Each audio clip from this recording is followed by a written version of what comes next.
Everybody seeing it okay? Yep, I can see it. All right.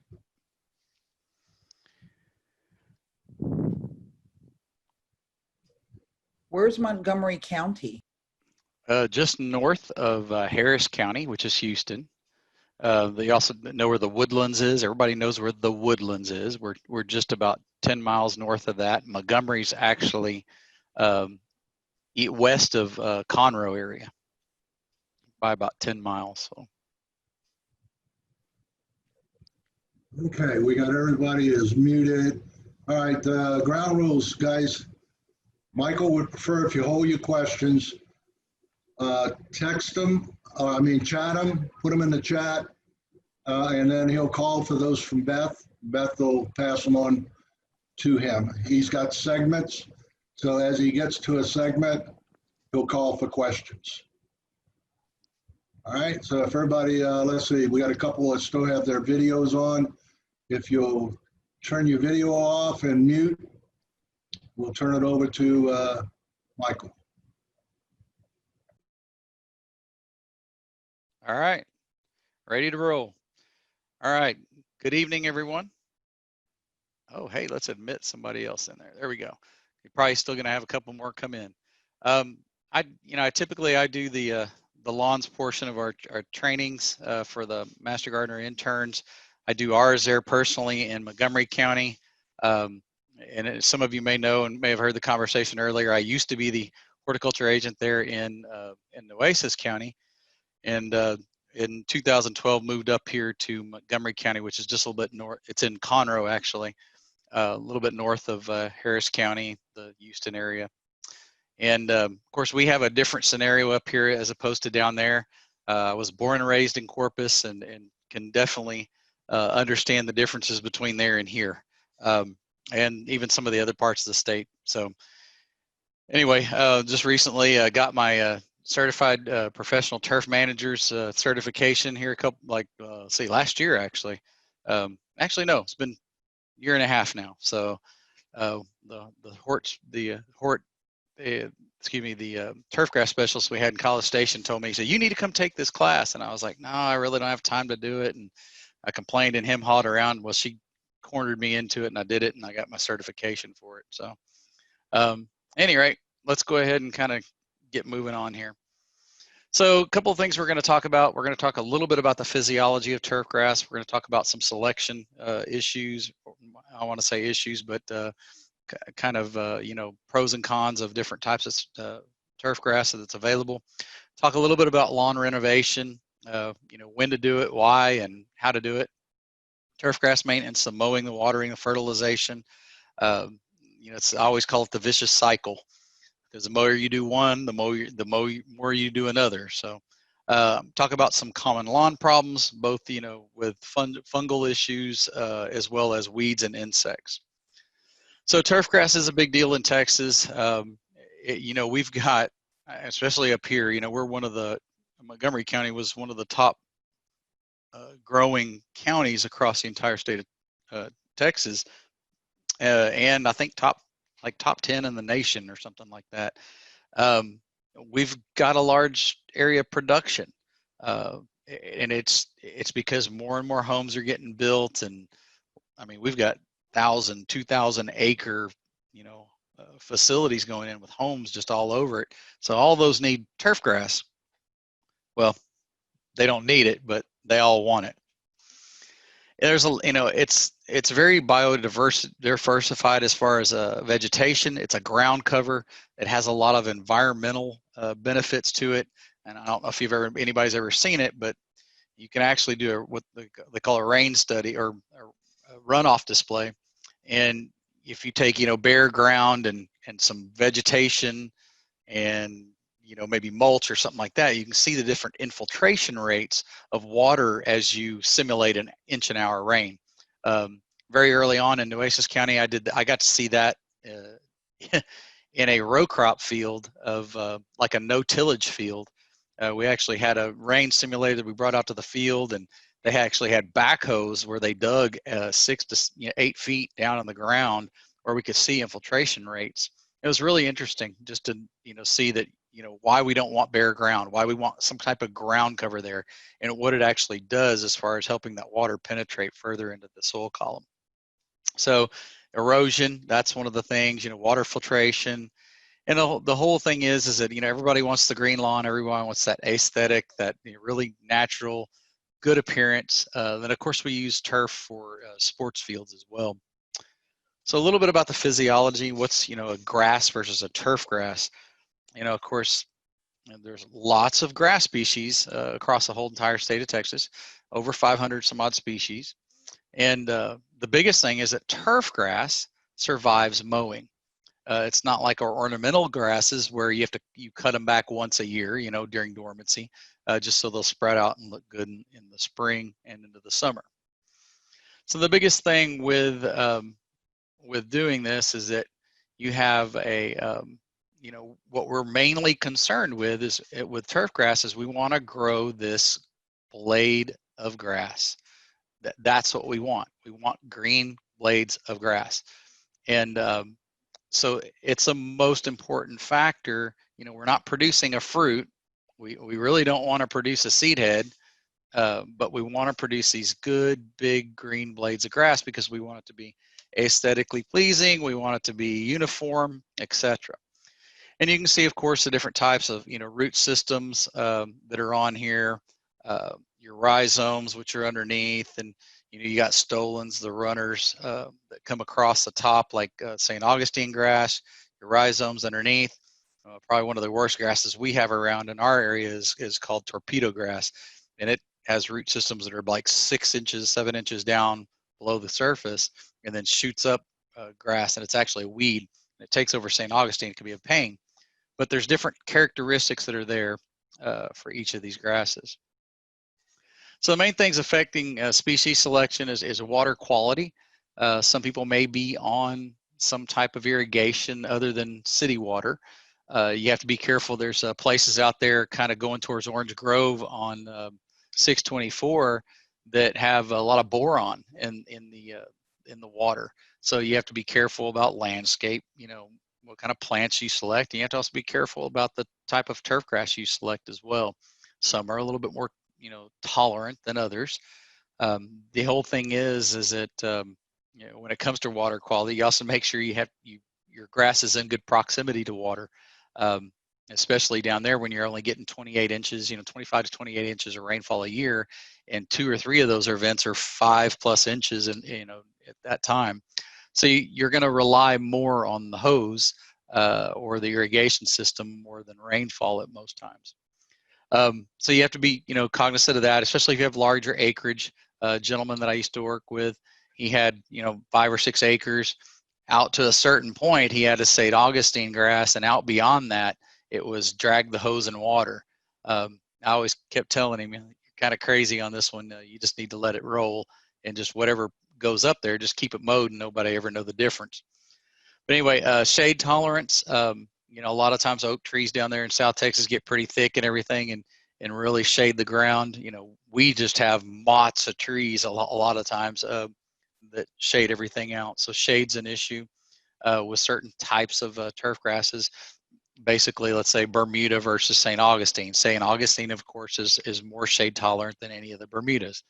I had a gentleman call me today and said, yeah, I want a different grass that will grow in the shade besides St. Augustine. And I giggled and I said, well, a landscape. And he what? He didn't realize that there wasn't anything else. And that's a lot of times what happens. So the intensity of use, dogs create traffic, people create traffic. So you have to think about that type of use as a sports field type material. You're going to be having the whole neighborhood of kids, kind of like my old neighborhood, where everybody played football in the front yard. You need to also think about mowing requirements.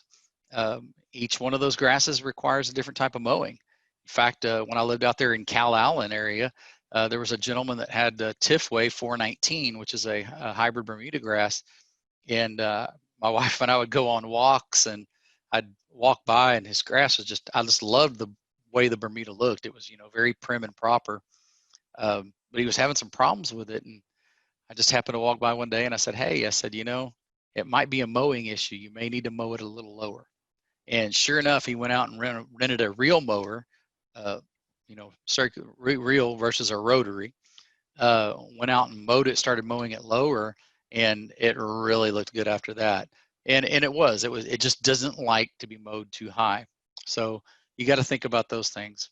Maintenance required, other types of maintenance. Some varieties get a little bit more disease than others, or insects than others. So you have to keep all that in mind. So let's talk a little bit more about the physiology aspect of it. You got on the left-hand side, you got some really high dense, turf. It's very thick. It's growing together quite well. On the the right-hand side, you've got something that's a little bit looser. It has a low density to it. You have also real fine texture grasses, and you also have real coarse texture grasses. Oops. Okay. And then color can also be another difference. The difference between Raleigh, St. Augustine, and Floritam is like the Floritam is a green-gray, very dark, deep green color, when Raleigh tends to be a little bit more lime colored. So here's an example of stolons, which of course the runner's right on top, which is your St. Augustine. Then you have your rhizomes, which is like, some of your Bermuda grasses and that. Then you also have bunch type grasses. We don't have to deal too much with those up here or down there.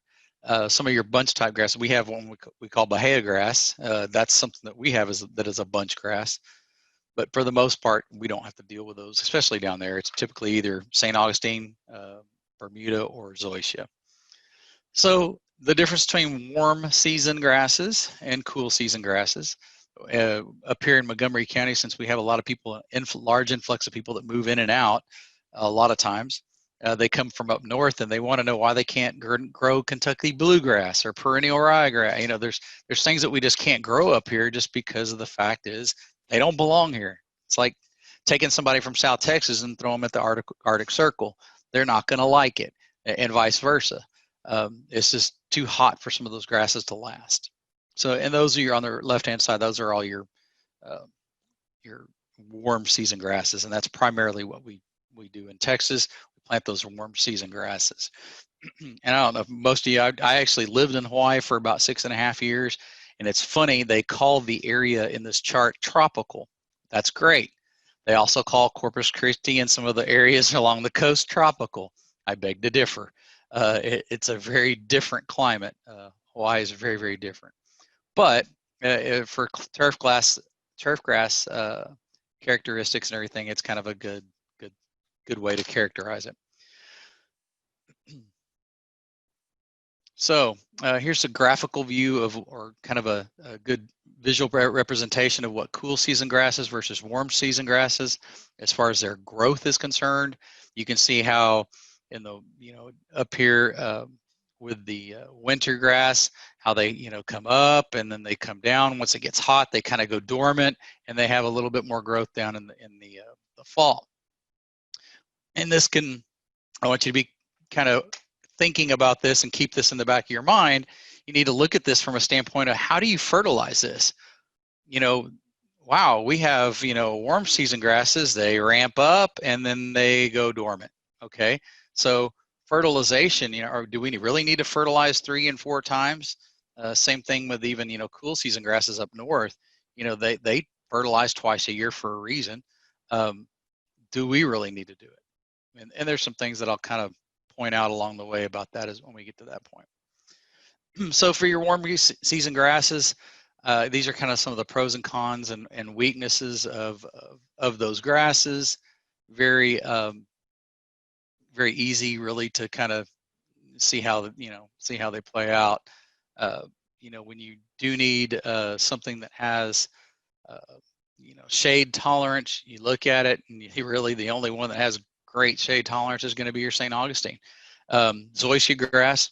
One of the funniest things that happened when I first moved up here to Montgomery County, I had a gentleman bring in a box top of zoysia grass. He brought it in and he said, Mr. Potter, he said, this is the best grass in the whole world. How do I get this patented? And he really thought he had something. And upon further review, I said, well, I hate to tell you this, but this is Bahia grass, and And he's like, oh man, I'm not going to get rich. But it really does. It does have a very good drought tolerance. Bermuda grass, same way, good drought tolerance. And there's going to be some things I'm going to show you that are kind of going to surprise you later on when it comes to drought tolerance with some of these grasses. And it's in the form of a research study that was done. Of course, some of the most common varieties of St. Augustine around are Mary Shade, common, of course, regular, just common St. Augustine, Raleigh, Floratam, Del Mar, and Tamstar. Tamstar is one that's came out, but I think this is a no-go. Talked to our Turfgrass guys. They said that it was a little bit more hype than what was expected. It still doesn't perform as well as some of the other turf grasses, at least the St. Augustines. So you got to remember too, with your Bermuda grasses, you've got your hybrid type Bermuda grasses, and of course you have your common. Common tends to be very loose, not as tightly tight together as far as its density is concerned. Your hybrids, Tifway 419, Northbridge, Tiff Grand, Latitude. There's a couple of others as well, but your common ones, of course common.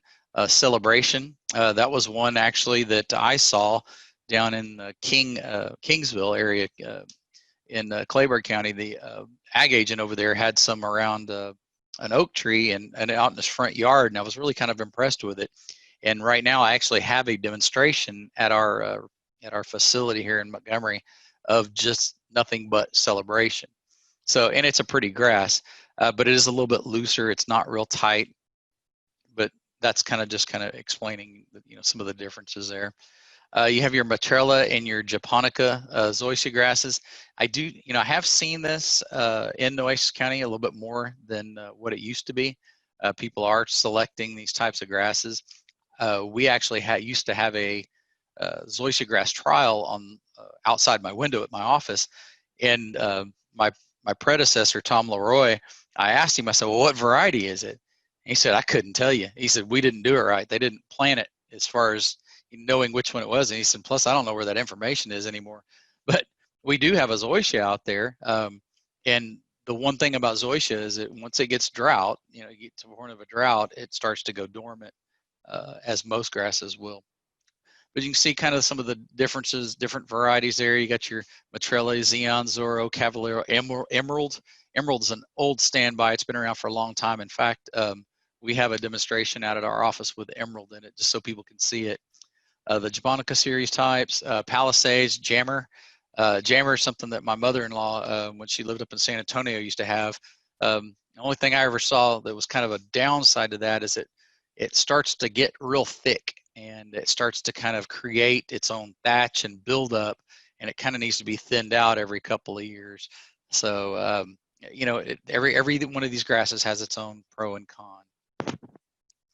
The fact is that, we've got people that want green grass year round. Luckily down there, y'all can pretty much do that. You may get, 10% dormancy that goes on, or 20%. Up here, we get a little bit colder, and we'll have 50 to 60% dormancy in some of our St. Augustines. With your Bermudas, you'll pretty much go brown. Maybe have some green up underneath it, but it'll pretty much go brown. And just remember, I mean, that's the whole key. It's a warm season grass. It's not supposed to last through the winter, of course, depending on where you are. And when you're looking at drought tolerance, they kind of, and this is kind of in the end, or when I talk about some of the research studies that were done, this is going to kind of throw things off for most people. They're going to go, oh, wait, that's not necessarily true. But drought tolerance wise, Bermuda grass, it grows in the cracks of the concrete and things like that. But you also have to remember, it may grow in the cracks of the concrete, but underneath that concrete, there's moisture. So, buffalo grass, I had a master gardener there in Nueces County argue with me about buffalo grass, and I said, just wait, it'll turn brown.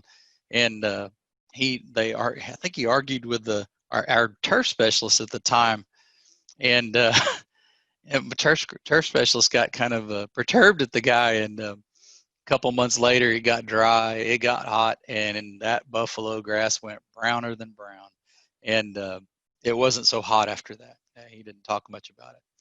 But you can see drought tolerance, and I hate to say this, but St. Augustine grass, they say it's kind of low drought tolerance, but the fact is it's really not. Um, but again, I mean, I lived in Corpus and out in Cal Allen area, and I had a neighbor that had his irrigation system go off 3 times a week, and I didn't. I had Floratam, and that's what I had, and it worked really well for me. And I didn't water near as much as what he did. Fact is that nowadays you can just do whatever you want. You can plant this green stuff out there that doesn't need to be watered at all. You just have to soap and water it when you have to clean it. Especially with the COVID stuff going on, you can look at this stuff and say, wow, think of sports fields, all the slobber and sweat and everything that goes on these things. Well, they have to be cleaned. So there's some negative sides to artificial turf. And one of the major problems with that is you look at synthetic turf. My kid, he's now 18. He was born there in Corpus. He's off in college and he plays baseball. He's now a pitcher, but he used to be a catcher.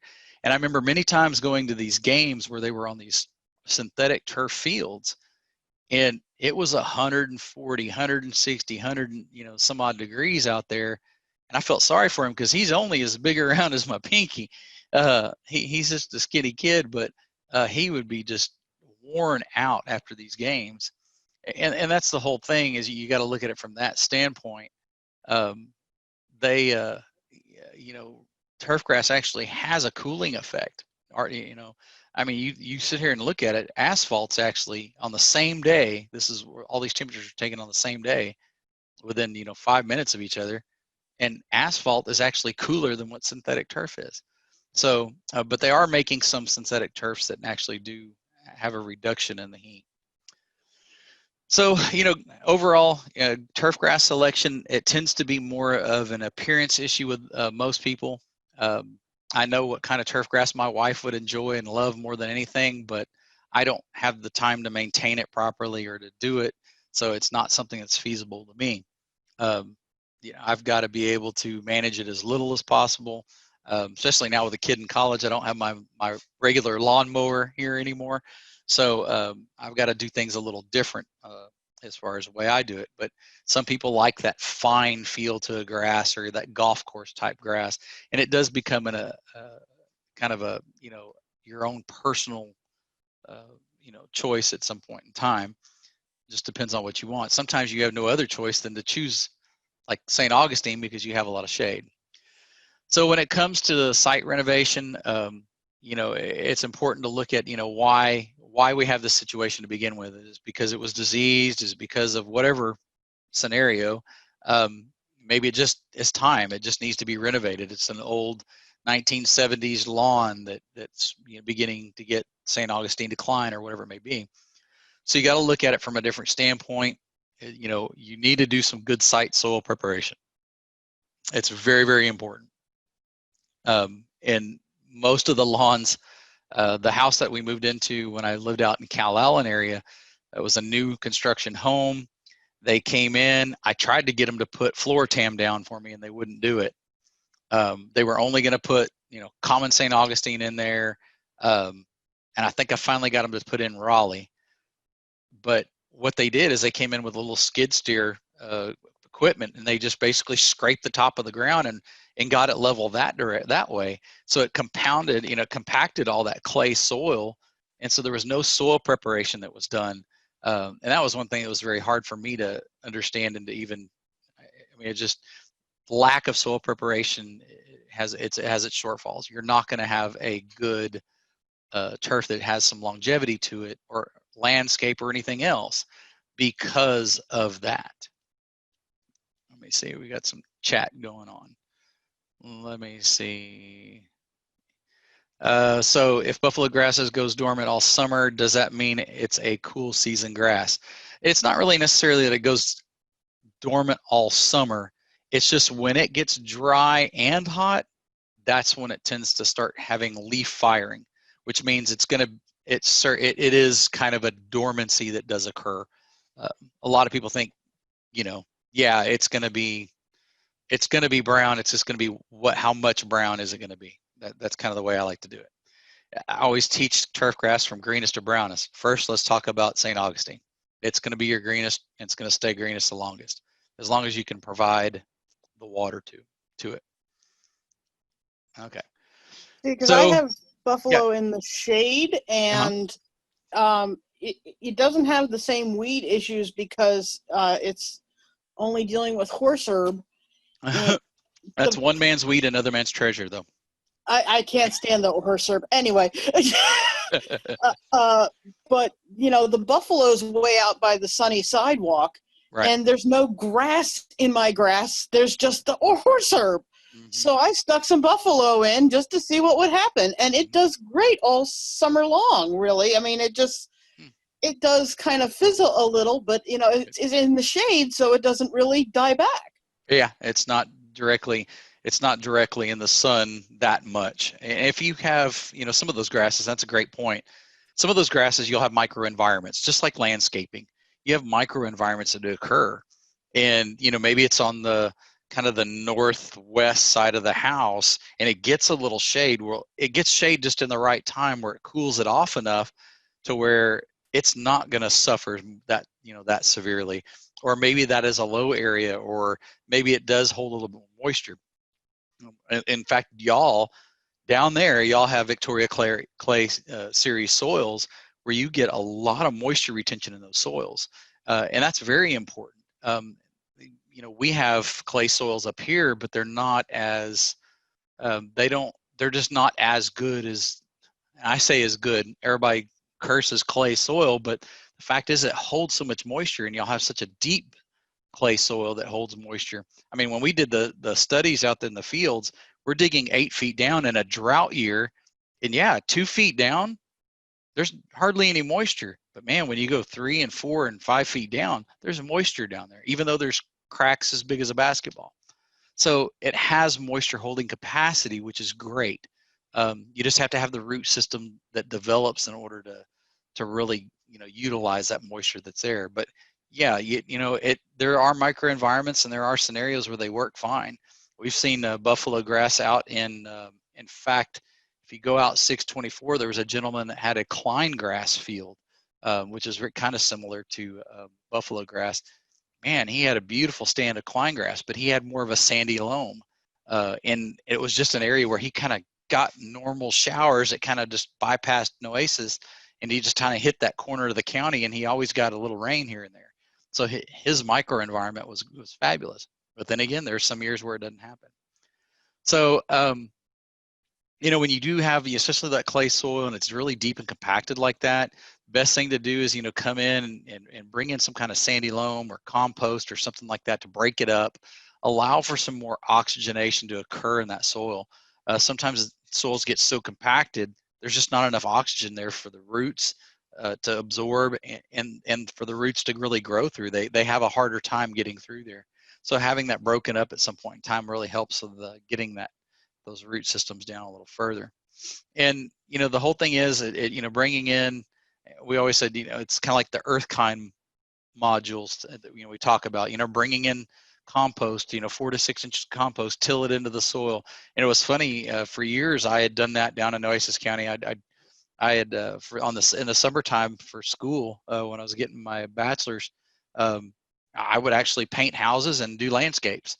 And whenever I did a landscape, that was one of the first things I did, is I really, brought in organic matter and other types of soil and really tilled those things up, because it just added something to it.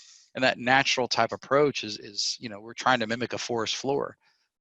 So that really helps those plants a lot in that case. So, most of the time, you don't really have shallow soils down there. You have good deep clay soils, but then you have places like Flower Bluff and Padre Island, which you got all sand, so you have to be careful there. I never forget Logan Respis, which was he was the ag agent there in Aransas County when I first started. He would bring or send me samples of turfgrass that had root systems that were, about an inch and a half. And you're saying, oh, the people have to water every day. I was like, yeah, because they have nothing but sand. That water just percolates and goes right through, and you really couldn't build or establish a root system because of it. And the best thing to do in that scenario, and I remember talking to many people that lived out in Flower Bluff in that area, is that, you got to bring in organic matter, something in there that'll hold that moisture. So, 6 inches of, compost or something like that will help that, in terraced areas. The whole thing, we all come to that realization at some point, should I start over? Is there really any grass in here that I can utilize to start, or how much is it going to cost me to start over? So, and sometimes it is, poor variety or species. Sometimes it just, has take all root rot or some other issue where it just declines so much that the weeds come in and invade. I look at it from a different perspective. I look at all the issues as what has caused it, what can we do to fix it, and then how do we move forward? So it's kind of like going back and saying, okay, let's figure it out. Why did this happen to begin with before we move on and start new? Because we may decide that, okay, I've got torpedo grass in my lawn. Well, I know that, oh, if I move to a zoysia or some other type of grass, I've got chemical products that can take care of that torpedo grass.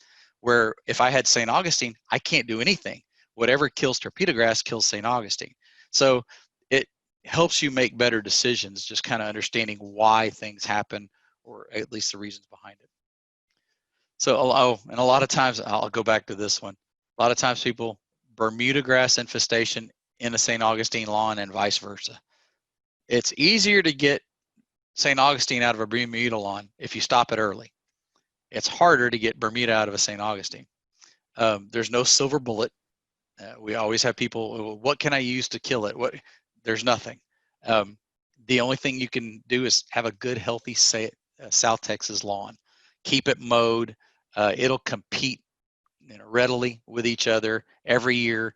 And I've always kind of told people, if we'd spend less time micromanaging our lawns, we'd probably enjoy it a lot more. I dare people, I say, you know what? Go mow your lawn, drive around the block, and pretend it's not your house and look at it. Can you see the weeds? Most of the time, the answer is no. So you can't plant Bermuda grass. Like, I have a bald spot in my backyard. It won't grow anything. It's St. Augustine in the back. I'm putting compost and stuff in it now, but I threw some Bermuda seeds down there. Yeah. And it looks as though the St. Augustine has taken over the Bermuda grass. I'd rather have Bermuda grass. Yep. Well, and the good thing about the St. Augustine is all you have to do is start grabbing those runners that run across, and you can pull back 5-10 feet, and just slow that St. Augustine down. Okay, well, I think it would cost me too much money because it's just a patch. So I'd have to do all of the St. Augustine. See, you got it. So yeah, you got to look at cost. And I always tell people when it comes to renovation, the fact is that, okay, sometimes it's better to just dig up an area and replant that in sod than it is to start all over from scratch. It just is. Or sometimes it's maybe buy 2 or 3 pieces of sod and cut them up into smaller sections and try to start it that way, which becomes a watering nightmare though. Aerification, very good process when it comes to heavy clay soils. It's not uncommon. In fact, there were some Pony League baseball fields out there in Cal Allen. I was made the field coordinator. Basically, I became mow boy. That's all I ever did. But we had a tine, a big heavy tine aerator, and I'll show you the difference between a tine and a core aerator here in just a second.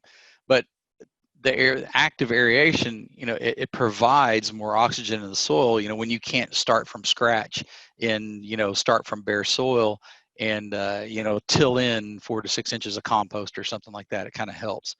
There's all different sizes out there. The whole reason why to do it is because we want to decompact that area. We want more airspace in there to help with root growth, to help with roots getting the oxygen as well as putting that down.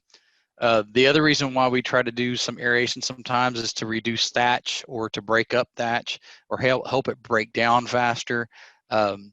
Typically when you deal with thatch, that's people coming in and cutting way too much of the leaf blade off and not having maybe a mulching mower. And so you get larger pieces, they don't break down, and then you get this real thick layer of thatch in here. and your grass just starts to kind of get too leggy and thin, and it just gets weak. Typically, you know, high nitrogen fertilizers when you're pushing your grass too much. And I remember, you know, 2100, that was a common recommendation for turfgrass down in Corpus area, Nueces County. And you got to be careful with that. So here's kind of a good representation of what it does. You know, when you get a core aeration, it actually pulls out a plug of soil. And that's probably the best way to do it, because then the soil can expand and leave more oxygen. When you just put a spike in, a spike pushes in and it compresses that soil away from it. But then when it relaxes, it just goes back to the way it was. So having a core aerator is much better. The good thing about a core aeration is you can come back behind it and you can add, like, you know, a half-inch layer of compost, or even fertilize right after it, it'll help as far as getting that further down into the soil column. And just remember, you know, the biggest thing is the proper time to do it. You don't want to do it during the winter time. Definitely, you don't want to do it in the heat of the summer, because it's just going to damage the turf grass. You don't want to do it if you have a diseased lawn and you have problems with fungus, either brown patch, aka large patch is what they call it now, take-all patch, gray leaf spot, and some of those other issues. You just have to make sure that you do it at certain times. You want to have at least 4 to 6 weeks of growing, good growing conditions before a stress occurs. So that's when you would want to do a aeration and a core aeration. So here's where you can see a hollow tine. On that right picture on the right hand side, you can see a solid tine right there on the right, and then a core on the left hand side. And that core, like I said, just pulls out those plugs. And if you see the machine on the left, the bottom right hand corner, you can actually see that little spike of soil and turf that it's pulling out. They do this a lot on golf courses, especially on greens, because of all the compaction that takes place on there from the, you know, you got to think about it. They're mowing constantly every day on those to keep those a certain height. And so you've got to decompress that at some point in time. So the only way to really do that is get that core aeration. So let's talk about some of the planting. It looks like I've got a question. So would I need to dethatch before aerating, or will aeration on its own work? Moved into a house that has thick thatch and patchy grass, about 10 different varieties. That's like some form of tall clumps. Trying the best, cheapest way. Okay, so what I would do is, number one, I'd find out what grasses you do have, because if you go try to take care of the weeds, you may end up taking care of more than just the weeds. It may hurt the grass. So you have to decide at some point what grass you actually want. But core aeration will help with that. Also, and what I don't really go over in most of my presentations, because it's kind of a, I don't want to say it's a sore subject, but top dressing. Typically we want to top dress with only 1/2 inch. And I remember as a kid, my dad getting the big truckload of sandy loam soil dumped in the front yard, and I would have to shovel that stuff all over the place. Well, I never thought about it because I was only a kid, but the grass didn't look good after that. And it was because a lot of times I put it too thick. I didn't realize that you should only put 1/2 inch at the thickest to help top dress. And so with that said, you got to think about that from a long-term perspective. And that's why I like to look at turfgrass. It's a long-term management scenario. You add 1/2 inch, you're replacing the soil in some way. You're building soil at that point. So if you're adding something that's heavy, soil, to a area that has thatch, it will actually help it compress. It will compress it, number one. It'll help it decompose quicker. It's like compost bins. You got to have that pressure in order for it to compost. So top dressing would maybe the thing to help with the thatch, probably much more so than what a core aeration would be. Hope that helps. Well, I do think I know what I'm doing. At least I try to. Okay, so planting methods. You know, when you do get to the point where you have to reestablish a lawn or start from scratch or whatever, it's the best time to really get in there and regrade it. You know, you get in there, you till it all up, and you just start over. Get rid of your low spots. Create drainage that, you know, runs away or does things that you need it to do. A lot of times when we see brown patch or large patch, especially this time of year now that temperatures have dropped here, I think tonight we're supposed to be like in the low 60s or something like that. So I already know it's coming. I'm going to start getting calls next week on large patch. It's going to be like 15, 20, 30 phone calls a day on large patch, emails, 30, 40 emails a day, large patch, because the temperatures are right, because the humidity's here, and because we just had a whole bunch of rain. So I know it's coming. So that's the whole thing is it, and typically when you see that large patch, it's going to be in low spots or areas which hold moisture. And then sometimes it's kind of weird underneath a big oak tree, which just happens to have the right environment, the microenvironment at that point in time, which causes the problem. And sometimes it's, high nitrogen issues, and I'll go into that later. Sod, the most expensive, of course, is sod. As far as how to, what you put down, because of labor costs, unless you do it yourself. Bermuda's not as bad, especially your common. Your zoysias can get it kind of expensive because they're a little bit, they're just a little bit pricier as a whole. I'm pretty good at chicken. When you say a large patch, you mean a large patch of no grass growth? No. I'll actually show you that later, if you don't mind, Michelle. Excuse me, I have a question. Sure. I'm not from South, I'm not even from Texas. Uh-oh, you're a transplant. My question is, why is it that I can't get St. Augustine seeds? Why can I only get it from sod? Okay. It has to grow from some kind of seed, does it not? It used to years ago, but more and more that it's been vegetatively propagated. They do a lot of propagation now through what they call plant tissue culture, which is actually where they do everything in like a little petri dish in a sense, little test tubes. You can get test tube turfgrass babies. So they do everything vegetatively now. It's much quicker to reproduce, or to produce and reproduce that grass that way. So most of the grasses nowadays do not come up from seed. That's why you cannot get it. It's all vegetatively produced. And I mean, they can go out basically into your yard at this point in time, cut a little sliver of turf grass, like your stolen or whatever, and put it in a petri dish and make it, and probably have a piece of sod within 6 months. They're Get just out of here. No, I'm dead serious. I did when I went to Hawaii. I actually took a class on plant tissue culture. We actually Hey, took. they put it in a blender first. They don't just put it right on the petri dish. No, that's the pina colada. I knew the gal who invented this technique. Don't throw Winnie Knight under the bus. No, it's an absolute fabulous process. I mean, we actually took a little like quarter-inch by quarter-inch piece of papaya when we were in Hawaii, and actually put it in an auger, like a media, and grew roots, and then turned around and changed the auger and then grew shoots to grow an actual papaya plant. It's amazing. It's just a neat process. They do that even with cotton down there. A lot of times they send them to Argentina, some of the South American countries that have plant tissue culture labs, and they're able to just reproduce it so much quicker. It's really an interesting process, especially when you get into it.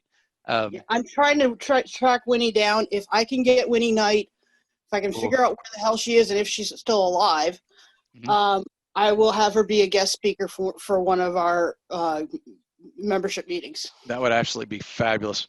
I got to, when I was in A&M Kingsville, I actually got to listen to one of the guys, the astronauts, talk about plant tissue culture in space. It's interesting, very interesting. Do you have a link or something for that class? It's over on the, I don't know. Why I can't grow, just go get me a bag of St. Augustine seed, right? Okay. Right. Yeah. You're not going to find seed for St. Augustine. You're just not. Now, you can find common Bermuda, and there's a couple other, the Bermudas that you can find seed on. Zoysias, you can find a few, but most everything nowadays is all vegetatively propagated. So I'll tell you some other ways you can do it. I'll talk about that here in a minute. Awesome. I wish I had a link to some of the stuff that we learned in Hawaii. It was all college level stuff, so I wish I even had some of my materials still. Trust me. So when it comes down to it, sod is laid like this. These are much larger pieces of sod. You make sure that you alternate them, make sure they're not, the butts are not butted together, because then you have more space there for weeds to come through. So you alternate them there, kind of like a brick pattern. This is what you don't do. You don't lay it on top of green stuff. I know most of y'all are laughing, but really seriously, you don't do it this way. What ends up happening is because it's so dry that grass actually will dry out. No matter how much he waters it right there, it's just going to dry out and die. So it has to have good soil to sod coverage as far as it being right on there. So the other option is plugs. This is actually the house that I lived in Calallen, my first house. I actually started, there was a guy out of Florida that actually used to produce St. Augustine in plugs. It was just little 4-inch plugs, and it was 18 pieces, 18 plugs in one flat, and that's how I started my whole front yard, and did it in plugs. And I had to fight weeds for a little while, but man, once that floor tam took over, it knocked all the weeds back. And I did it, of course, other things, mow often. That's another way to control your weeds. But plugs is probably one of the cheapest ways to kind of reestablish a lawn. And then, of course, sprigs. You can do that with Bermuda. You can do it with St. Augustine. Probably the cheapest ways to do it. The only downside is how much you have to water it in order to keep it going, because you've kind of damaged it when you separated it from the rest of the plant. And this was actually some stuff that we pulled out at our facility in Montgomery. And you can do that with both of those, both the Bermuda and St. Augustine. And sometimes they just, you get these little runners and you just kind of grip it and rip it, and you can pull it back far enough to where you can sit there and use those plugs and just put them in the ground. Typically, you'll pull up a little bit of root system. I always kind of wait until it's moist. The ground's a little moist, that way you can just kind of, when you pull it up, you'll pull root systems with it. That way it's just not, bare. Seeds, you've got your common Bermuda grass, 1 to 1.5 pounds per 1,000 square feet. Centipede grass, which we kind of do grow up here. I had a master gardener that passed away about 2 years ago that was working on some centipede for me, and she was having some good luck with it. It's just really slow to establish, but once it gets going, it's pretty. Zoysia grass, like I said, 1 to 2 pounds. Like there's a few of them that still have seeds. Ryegrass, overseeding. I don't agree with it. I don't like it. I've got a lot of people that do it here. Subdivision I live in up here is a homeowners association. They do it every year. They overseed it with rye just so they can have green during the winter. Well, the funny thing is, in the spring, that is the brownest area that's out there, because all that ryegrass did was suck all the moisture out of the ground. And so the grass doesn't have any moisture to get green on. Everything beyond about 25 feet outside the road starts to green up and look nice, except for that 25 foot on the inside. So I don't think it's a good thing to do, especially when you're limited on your moisture and nutrients too. So make sure you always have good seed to soil contact. You got to drag it, got to make sure that with a light drag or something to pull that soil on top of that seed after you spread it. Make sure it's watered in well. Same thing with sod. Make sure that if you're going to put down sod, make sure you water first the soil, then put the sod on top. A lot of times, in fact, I just had somebody that had a whole front yard die because of it. He went out, got sod, and then put it out there. He put it out there, and it just sucked all the moisture. The ground was dry, so it sucked all the moisture out of the actual sod. And so he can never really catch up with the amount of moisture that he put on it. You know what? I don't know if rye is. I just know it sucks the living heck out of moisture, and I just don't think it's a good practice. A lot of people think, having the rye and being able to cut it and everything adds organic matter, and it gets some. Yeah, it does. But if you're already using a mulching mower, then you don't have to worry about that. But yeah, that's something I could probably look up. I'm not quite sure if it is or not. Okay, so let's talk about the vicious cycle here. And some of you may notice this, but the Houston, was it the, not Houston, the Corpus Christi Garden Council? I don't remember. I can't even remember. It's been so long ago now. I know they published a book, and I wrote the turfgrass section in that, and that was the picture that I think I used in it. The whole thing is that, balance is the key. And just like with anything, balance is the key. Everything's connected. A lot of times homeowners think it's the grass and think it's this and think it's, they blame everything else but themselves typically. but everything's connected. I always ask the why. Why did you get large patch? Why did you get take all patch? Something that has been done to manage it, or, maybe it's Mother Nature, maybe it's you, maybe it's the guy that mows your lawn, whatever it is, something has been done to cause it to be weakened. Is it the sun? Is it, too much fertilizer, not enough? So it's all connected. So typically, the grass is always greener on the other side. I always had people call and, oh man, my neighbor never does anything. I had a guy 2 doors down from me in Cal Allen that complained. I mean, just whined and cried to me all the time. He said that I go out every night and fertilize my lawn and water my lawn when nobody's looking. And I was just like, no, I don't. One afternoon I come home and one of the guys, I remember his first name was Tim, and he worked with one of the pest control companies there. And I looked and I was like, hey, Tim, what's going on? He said, hey, come over here. And I was like, oh, okay. And as I got closer, my neighbor, he lived 2 houses down. As I got closer, his whole middle of his front yard was yellow, and it was just starting to die. And I'm walking, and I'm starting to see all these bugs on the concrete. It was all chinch bugs. He had weakened his grass so much that his grass was no longer resistant. It was it was just more susceptible to chinch bugs. So you can actually damage things by not, paying the appropriate attention to it. So he was overdoing everything, which was causing the issue. But it's kind of neat, he can blame me for everything else. And, oh, you got to be using, what other stuff are you using? I said, I'm not. And he just thought I was lying through my teeth. And the funny thing was, I wasn't.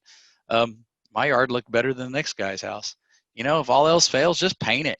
We've got people up here that are trying to sell the Woodlands paint so they can paint their medians and make them green.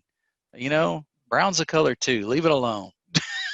It's just part of dormancy. It's part of the way things work.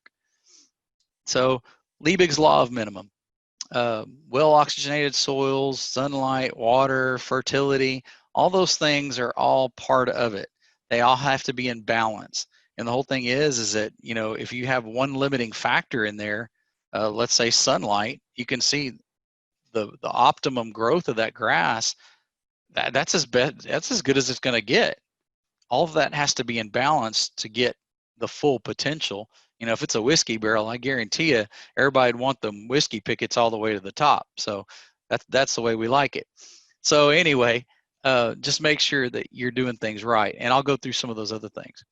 So, there's all different types of mowers that are out there. Actually, at one point in time, my wife and I and my kids were driving down the road, and I actually did see somebody with some goats in their yard as mowers, and it cracked me up. I thought it was the funniest thing. I didn't slam on the brakes like I should have and taken a picture because I probably have been shot at, but it was quite comical. And then there's the mower on the right, the real mower. I always threatened my son after he asked me what it was. He should have known, but after he asked me what it was, I always threatened him I was going to go buy him one of those and teach him the real way to do it. Of course, there's some other good ways besides goats. You can get some horses, and if you don't have one of those self-propel mowers, you can just have a friend help you out. And if you have no power at all, you can just get you a rabbit and have a good closed system there where you can get your fertilization done at the same time you get it mowed. That sounds like a good thing. So it's always something a little comical in a sense to see those types of things. If all else fails and you just need to mow more, just attach more mowers to it.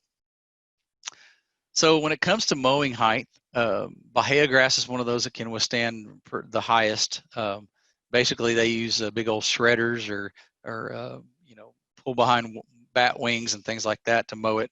But the worst part about Bahia grass is that it's very hard on mower blades. After about 2 or 3 mowings, it'll dull a mower blade like you wouldn't believe. It's just a very coarse type leaf. St. Augustine can also withstand the higher mowing heights. And then of course, some of your Bermuda grasses, they go down to, not even a quarter of an inch in some of them. So it just depends. But here's some of the mowing height tables that are out there. You can see we can go all the way up to about 4 inches with St. Augustine grass. I think most of the St. Augustine grasses, you're going to start kind of, and I'm not saying go in there and scalp it, because that's an old practice that's no longer utilized, because all that does is damage.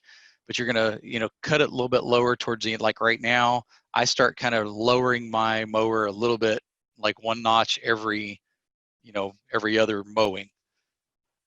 That way I can kind of get it low, because what it also does is it helps alleviate some of the brown patch or large patch issues during this time of year, because you have more airflow in there. The more leaf blade you have, the more moisture that's trapped in that area. So by doing that, you're decreasing that. So anyway, there's some of the mowing heights and everything for the different types of grasses. And then of course you have a copy of my presentation. But here's a great visual perspective of why mowing is so important. You can see that this particular turf grass does not like an inch and a quarter. It doesn't like 2 inches. It likes 1/2 inch mowing height. That's just what it's more comfortable at. There's some grasses you just can't do that with. When I was managing those baseball fields out there at the Pony League, I did the aeration, I did the mowing, I never fertilized. I did do some overseeding with Bermuda, but we had one field that had only like 58% Bermuda on the infield diamond, and by the time the season ended, I had like 95% coverage, and that was just because of mowing and proper watering. That grass I brought it down to a lower mowing height. I kept it mowed often, and it just constantly filled in, and it got thick, and it just looked really good. I haven't been down there to even see what they look like now. But mowing height typically, is associated with deeper root systems. Of course, with a deeper root system, you get better water infiltration, better stress response, because of course the grass is not stressing that much. So having that, you think about that from that standpoint, is in the heat of the summer, you really want to be at the highest mowing. That way you have that deep root system, so you can sustain it for longer periods of time without, rainfall. So of course, taller grasses and everything will shade out some of the roots. Just remember the 1/3 rule. Don't scalp the grass. And what the 1/3 rule means is don't cut off any more than 1/3 of the grass that's there. So if, like you see that little pictorial, if I were to go for where the check mark is to cut it all the way down to where that first X is, that's a problem. That's scalping. In fact, where I lived in Cal Allen, across the street, I always said it was the best. I had the best house in the whole neighborhood, because directly across from me was a Customs and Border Protection agent. To the left of him was a Customs and Border Protection agent. To the left of that guy was an air marshal. To the right of the guy in front of me was somebody that worked for TSA. So I always said, if anything ever happened at my house, we'll duck, you shoot, because I know that they were all properly armed. But one of the problems with some of those guys there is that they'd be gone for a while. One of the guys at Customs Border Protection, I think his wife went out of town, and they left town. He was on doing something, I guess, with work, and he came back and he mowed his yard at the height that he would normally mow it at, and it was 6 inches tall. Well, next thing you know, that whole lawn was dead. He basically cut all the leaf blades off, so it completely killed the lawn. So you just got to be careful about how you do things. The other thing is sharp mower blades. There's more water loss that occurs on a ripped blade than there is a clean cut blade. Okay. So a couple things, food for thought. You just remember, using a mulching mower, grass filters down, gets in there where it should be. And basically, you think about it, y'all have especially a long growing season, in a sense, where you have warmer temperatures, so you have more chance to build like a compost. So you have things that can be broken down. The only time you have issues with thatch and things like that is if you've been mowing incorrectly, especially down there in Corpus.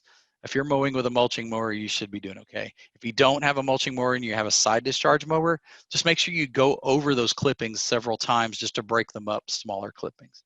So, the large clippings, a side discharge mower, it's going to, be on top of the grass.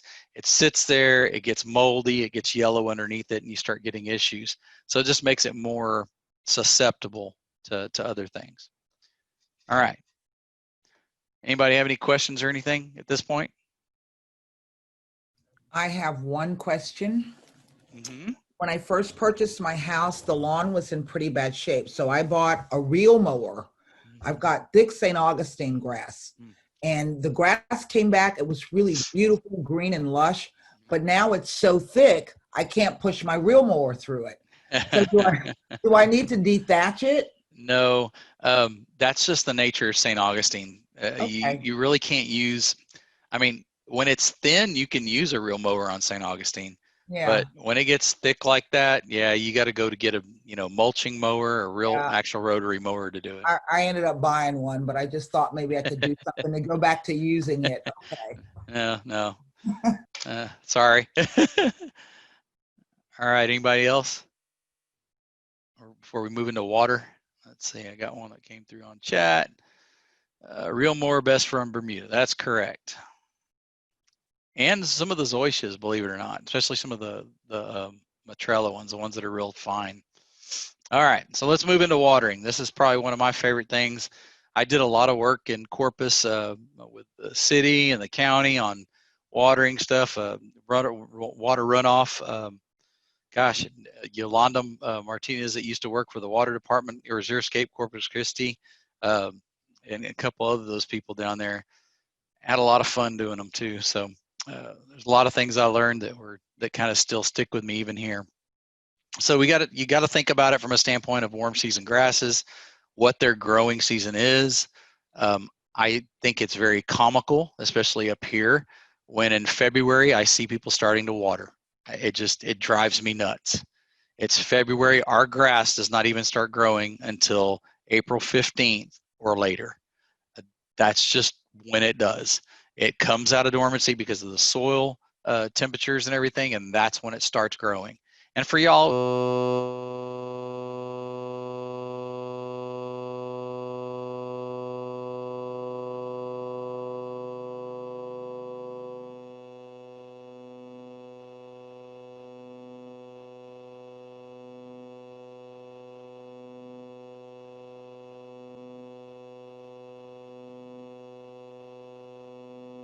Michael, something's wrong with your audio. We lost your audio. We got a hum, and then you went mute.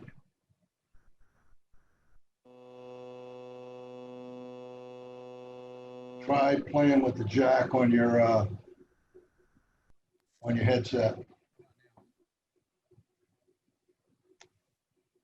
Can you hear me? Yep. Oh, okay. Let me Yes. see if it'll kick back in. How about now? Yeah. Okay, good. All right. Okay, something must have goofed up on there. Okay, so droughts.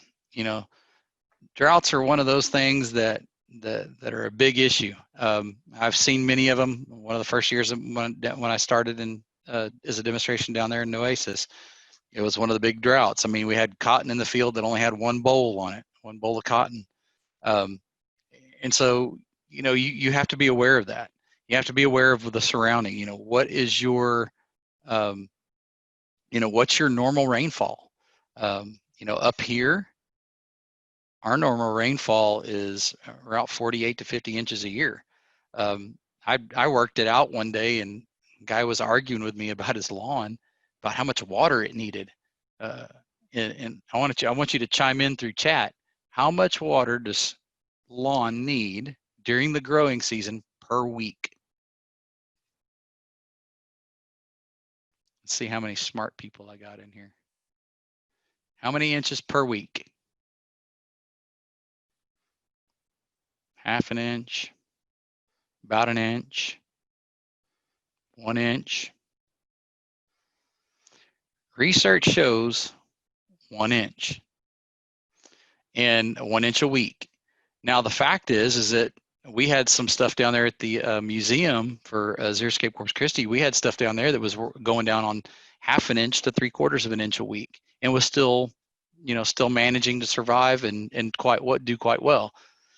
So don't water at all. Yeah, I don't water at all. In fact, I only watered twice this year. And in fact, every year it's just about twice that I water. Since we get 48 inches of rainfall a year, especially when you look at it, our actual growing season is from April 15th to basically about now, when we start getting cooler, when grass slows down.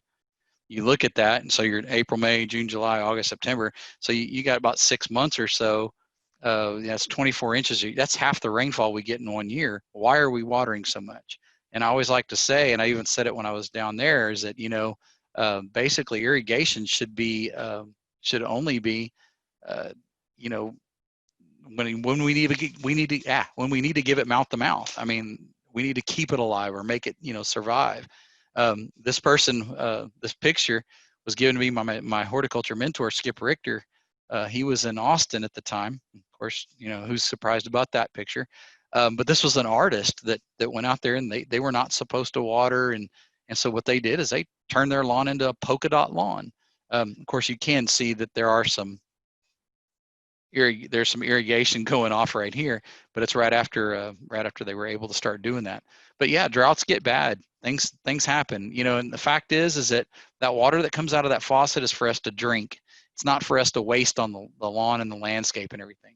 There's all kinds of chlorine and all kinds of stuff in there that's not beneficial to the plant. In fact, you'll see, the more you water, grass just doesn't really seem to grow. And then all of a sudden we get a rain and the grass takes off and grows. So you have to be careful. It's only should be supplemental just to keep it going.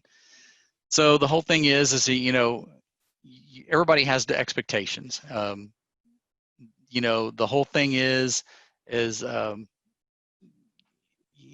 of the lawns, we all have expectations as far as what do we want it to look like. I have people that will absolutely go ape bonkers when there's like 2 pieces of great grass in their lawn that turns brown. They think it. I don't know what their deal is, really, to be honest. I think it's just a misconception. The more water, the better. Those types of things. The whole thing is what we want to do is we want that grass to establish well. We want a good root systems. We want it to survive. And so the only way to do that is establish it properly. The more often we mow it, the shallower the root system. So we have to be careful about what we do and how we do things. There's all kinds of irrigation efficiency things out there that'll help us. In fact, when I lived in Cal Allen, that picture to the right, that water is just money down the drain. You're paying for it one way or the other, and it's going down the drain. It's of no use to you, and it's of no use to the plant. So you have to be careful, overwatering. When you have a clay soil, there comes a time where clay soil gets so saturated or just becomes so saturated at the top level that you can't get any more water in it. So it's going to start running off. So you need to know when that runoff occurs. Sometimes that means using a cycle soak approach where you water for, let's say 10 minutes and it starts to run off. Then okay, I'm going to adjust it to 8 minutes so that way it doesn't run off. And then you come back an hour or 2 later and water again, so that water will actually help as far as getting it further down in the soil column and actually help it leach through better. So, a cycle soaking type things. Water in the mornings. Don't water in the evenings. Evenings, there's too much moisture for too long. You'll start getting fungal issues with that. Rusts, slime molds even, which we saw some of this year here. But you can see right there, the bottom right-hand picture. This is here in Montgomery County. I'm driving home. There's a big church right there, and they're watering in the middle of winter. There's the only green patches there are actual clover. So I still wonder why the heck are they doing that? So, proper zoning. Make sure that, sometimes you get into a house and, one of the zones is supposed to be lawn, but they added landscape. So it's not zoned properly. And the next thing you know, you're overwatering your landscape and underwatering your lawn or vice versa. So you have to be very careful. And there's even all kinds of computerized things nowadays as far as soil sensors, it basically kick on the system for you and it's kind of hands-free. And of course, one of the big things that I worked on was with the city of Corpus Christi with their landscape codes when I first got there. I had a very prominent builder that was in the meeting that told me, "Aren't you still on probation?" And indeed I was, but I just kind of looked at him and went on. The biggest thing is that we have so many of these commercial properties that need to lead by example. We actually got them to finally making it mandate that they should install rain sensors on their irrigation controls. That way it's not raining and you're sitting there watering. So drip irrigation, especially with your landscape, cycle soaking. At our office here in Montgomery County, I've got a water display going on with emerald zoysia grass. I've got 3 different treatments. One of them is subsurface, where we have micro irrigation up underneath the surface about 10 to 12 inches. That's underneath the ground. And then we have regular, sprinkler irrigation that's out there, 3/4 of an inch to 1/2 an inch. And then we have one that's not watered at all. And it's funny, every year, the group that's in charge of that area come out and say, man, that one back there that doesn't get any water, extra water, sure looks good, just as good as everything else does. So, we're just in that situation, like I said, that stuff that comes out of the hose should just be supplemental, if anything. So how do you perform, an irrigation audit? And I highly recommend this for anyone. You can do this with drip irrigation. You can do this with just about anything. But the main thing is doing it with your sprinkler systems for your lawn. And that way you know how much you're putting out. I have people call me all the time and say, well, what if I set it for 15 minutes? I said, I don't know. Could be 3 inches, could be 2 inches. How many heads are in the field? I mean, there's so many other factors you have to take in consideration. So taking, a randomized, approach to this and, throwing all these containers in, let's say station 1, your front lawn, you take 10 or 12 of these containers and put them out there, set the timer, 15 minutes or 30 minutes, and then measure each of those cans and find out how much you're actually putting out. Maybe the average in 15 minutes is 1/4 of an inch. So if it's 1/4 of an inch in 15 minutes, you know that it's going to take an hour to get your full inch. So that's okay, a full inch. So you need to do it twice a week, maybe Monday and a Thursday. So you do it for 30 minutes there and 30 minutes there. So that way you can gauge exactly what kind of water you're putting out. And the thing is that water pressure. One of the things that I giggle about all the time, and I tell people, because especially because of wind, we were talking about the wind issue in Corpus, and I had dry spots that were in some of the baseball fields, and the guys were like, I don't understand it. I don't get it. I was like, the wind blows out of the southeast about 40 miles an hour. And I said, the sprinkler head is shooting up at about 40 degrees in one direction, but it's going the other direction because the wind's pushing it all the way across. So what I did is I put in low angle nozzles, so I was able to get further out and keep that water low where it wasn't as impacted by the wind. But I literally had some days where the water was actually getting sprayed and going in the opposite direction into the wind. So, taking those things into consideration, especially when it comes to irrigation systems. I have a gentleman that I've worked with for quite a while here in Montgomery. Well, he's actually in Walker County. He's kind of across my county line. But the ag agent up there said, man, have at it. I'll let you talk to him. So I went out and we did an actual irrigation audit. I showed him how to do it, excuse me. I wanted to educate him on how to do it and make sure I knew what I was doing. But he taught me a thing or two. The next thing I get back is a spreadsheet. He can, I tell you, I'd love to send this guy out to people's houses all the time just because he knows what he's doing. And I told him how to do it and everything else. So he knew exactly how to send me a chart, and we, made some time adjustments on his irrigation. And some of these actually are landscape areas, but for the most part, you're looking at some of these that, we had some of them that were spraying kind of awkward or something. So we had to make some minor adjustments on the heads. And, when one's just not, one's throwing out like on zone 7, catch can 2 is only getting, 1/2 an inch, there, and then all of a sudden you get 0.1. So something was wrong there. Maybe it was the placement of the can or what it was. Well, it actually was the spray head. The can was just in the area where the spray nozzle was just dousing the area. So of course it got more. So you have to make those adjustments on the fly in a sense.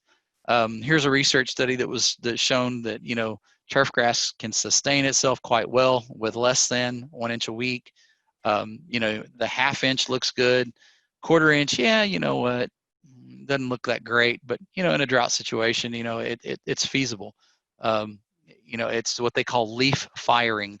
When you have brown pieces of grass or brown blades that come up due to stress, so that's what they call leaf firing. And that happens, you know, somewhere in about half of an inch, you'll see that. But, and I'll tell you, there are so many people out there that still just will go nuts when they see just 1 or 2 pieces of that grass, and it's just terrible. But you can see half an inch, 3/4 of an inch does well. And the fact is that when it's wintertime, you know what? We just don't need irrigation. You know, sometimes landscapes do, landscape plants do, especially when they're evergreens, you know, once a month or something, you know, give it a good drenching or something, or especially before a freeze, you know, make sure that the ground is wet so it doesn't damage any root systems or anything else. I think before I left Corpus, we had a pretty good freeze, and I remember it rained too. I covered up, I had ixoras in my front yard, and the ixoras, I had some blankets that went over the top of it, and they were literally igloos in the morning, hard igloos. But the ixoras died back. A year and a half later, all of a sudden they started popping back out, and they were fine. They just grew back from the roots, which was great. So, you know, protect your plants, and that's what that water will do sometimes right there before a freeze. And it does that with your, for the most part in your wintertime with your turf grasses. All right, so kind of get into some of the reasons why things happen. You know, a lot of times people, you know, say that St. Augustine's a water waster. Well, it's really not the case. It's the homeowner's a water waster. They don't know how much they're putting out. They just think the grass needs more. It's kind of a false deal.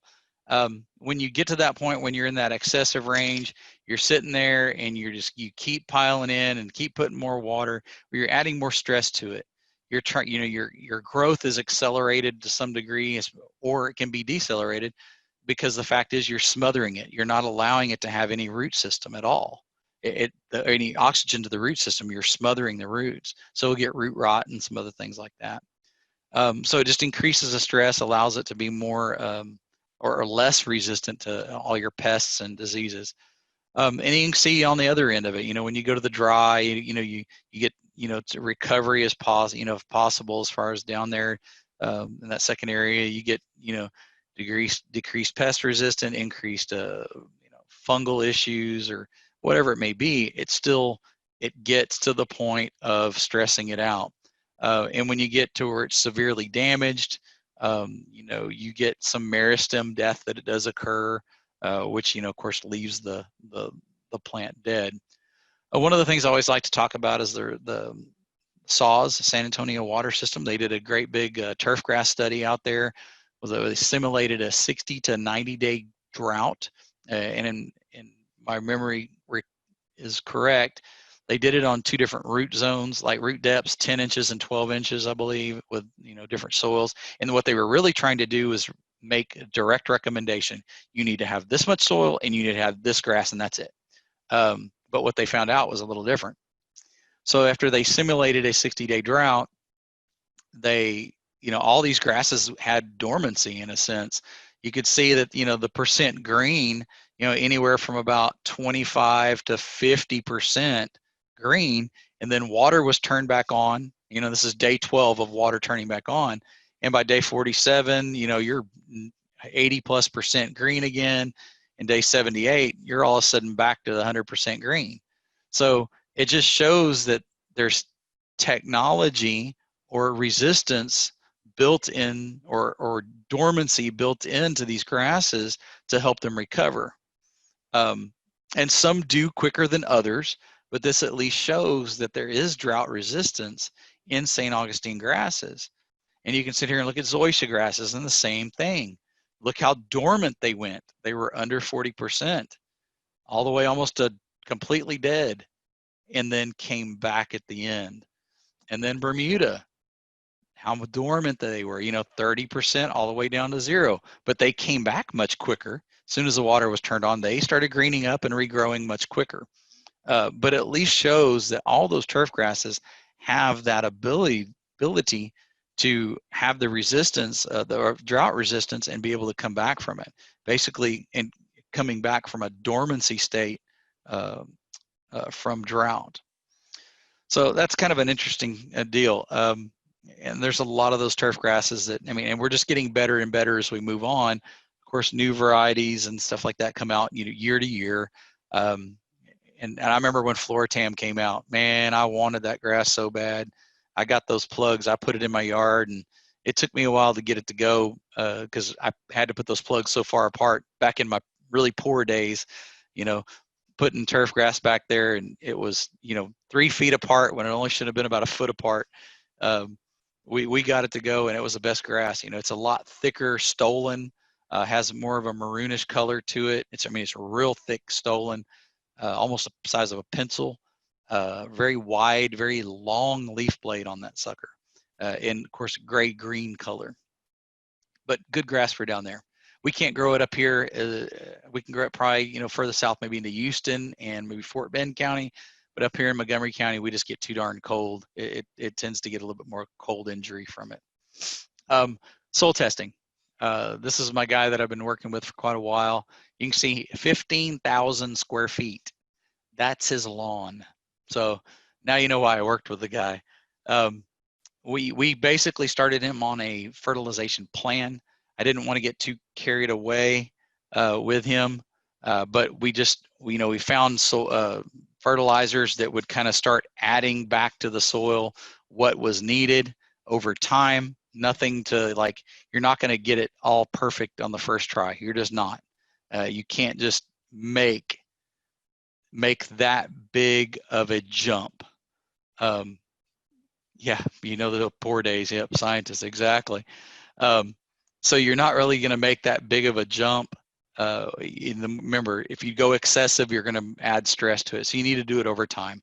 And of course, expect that when you do a fall soil test, that you're going to be low in nitrogen because that grass has been growing all season. It's been utilizing the nitrogen that's there, so it's going to have a low number. So just expect that. But that's an example of what a soil test looks like. I'm going to kind of start to move a little faster through some of this just because I know we're going to get low on time here pretty soon. I think we got about 28 minutes. So soil pH, that's something that does affect turf grasses. High phosphorus soils, high pH soils like y'all have, 8.2 to 8.4 average. Here I've seen 4.8. I've seen some good ones. But what y'all have a big problem with is iron. In the higher pHs, iron's just not taken up by the plant because it's bound by the clay particles in the soil. So you have to be careful with that. I remember throwing out ironite from a bag, just throwing it out in like 1/4 of an inch into the ground. It never greened up. It just never did. The only thing it ever had green up was a chelated iron. I had to spray the yard with it, and that greened it up, and it made it look really pretty. But it was short-lived. So I always recommend soil test about every 2 to 3 years. Some people use the frost dates to determine the nitrogen applications. I've catered something more to my area that I use as far as when to fertilize and that kind of stuff. Don't exceed that 1 pound of nitrogen per 1,000 square feet about twice a year. Once you start getting into the higher nitrogen rates, like I said, you can kind of add insult to injury, or it's kind of like throwing gasoline on a fire. Especially if you have fungal issues or have had fungal issues before in your lawn, it's going to accelerate it. So, if you're using a mulching mower, those recycled clippings are actually becoming nutrients for later. So you can see some of the average last spring frost dates, February 14th, first nitrogen application, Houston, Victoria area, April 1st. And I of course said mine's more like April 15th to May 1st. Because basically if you put nitrogen down or you put any kind of nutrient down and the grass is growing slowly, you risk the potential of all that nutrient going right past the root system because it's not going to pick it up. It's just not utilizing as much as it needs to.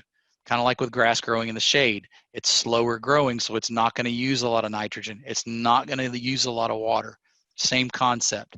The slower I grow, slower I grow, the less I need. Okay. Same thing when it comes to dormancy. And of course, we're kind of reaching that point right now.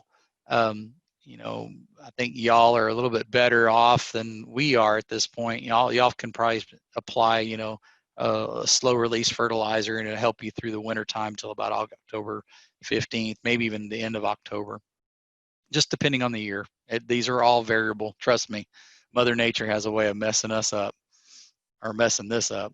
So the whole thing with fertilization, too little of fertilizer, you get poor growth. Too much, you get too fast a growth, so it stresses the plant out. So both of these, if you go too much, too little, whatever, it's going to encourage your pest issues and your disease problems as well. So you got to just be careful with that. And here's the reason why. A high nitrogen application, something that's a quick release like 2100, you put it out and you get maybe 2 to 4 weeks of benefit out of it, and that's it. It's a real quick growth. Versus when you put a slow release out, it goes over a longer period of time. And you can go all the way back to when we talked about warm season grasses versus cool season grasses. That this, having that spread out over time is much better and more beneficial than it is to have that fast response, which stresses the grass out more. So that's what you don't want. So 2 things that I like to use, of course, the soil testing website, and then of course areacalculators.sodsolutions.com. That helps you as far as it's actually satellite imagery. You can actually zoom in, type your address in, and it goes right to your house. You can actually trace out your yard, and it'll tell you how many square feet your yard is. So I have some people that would actually take this 50-pound bags and put it on 1,000 square feet because that's what they think. That's not a good thing. So make sure that you're applying the appropriate amount. And I think there's calculators on there. They've got calculators in the soiltesting.tamu.edu website that you can type in the fertilizer bag you get, and it'll tell you how many pounds to put out. I don't like to use this one in particular. I like to use 2100 as an example. How many pounds of 2100 does it take to make 1 pound of nitrogen? Just remember that those numbers on that bag are all percentages up here. They're all percentages of the nutrient. So you have your nitrogen. Boy, my writing's going to be good on this one. Having to do this freehand. Ooh, man, that looks terrible. Looks like my 2-year-old had done it. But NPK, nitrogen, phosphorus, potassium, look at those numbers. Those are percentages of that product in that bag. So if I have 28% nitrogen, if I take 1 pound of that 28%, okay, I'm trying to get to 1 pound of nitrogen, it's like, 4 point, don't quote me on this, but 4 point some odd pounds, okay, to get 1 pound of nitrogen, okay? Since it's, if it was, let's say it was a 2500, it takes 4 pounds of that product to get 1 pound of nitrogen. I hope that makes sense to everybody. If not, the Aggie calculators actually do work on that website. So also make sure about how you fertilize. You make sure you do it appropriately. You can see this is misapplication. They took it one direction, did a great job probably with a drop spreader, not a centrifugal spreader, but a drop spreader. But the problem is they didn't overlap. They didn't do it correctly, so they have a very uneven application rate. This is how it should have been done. They take half the application and go one direction, and then at the end when you're done, you take the other half and you do the other application going the opposite direction. The overlap will help with spreading it more evenly. And you do the same thing with a rotary as well. Okay, so even with a drop spreader or a rotary, you can do the same thing. That way you get good coverage.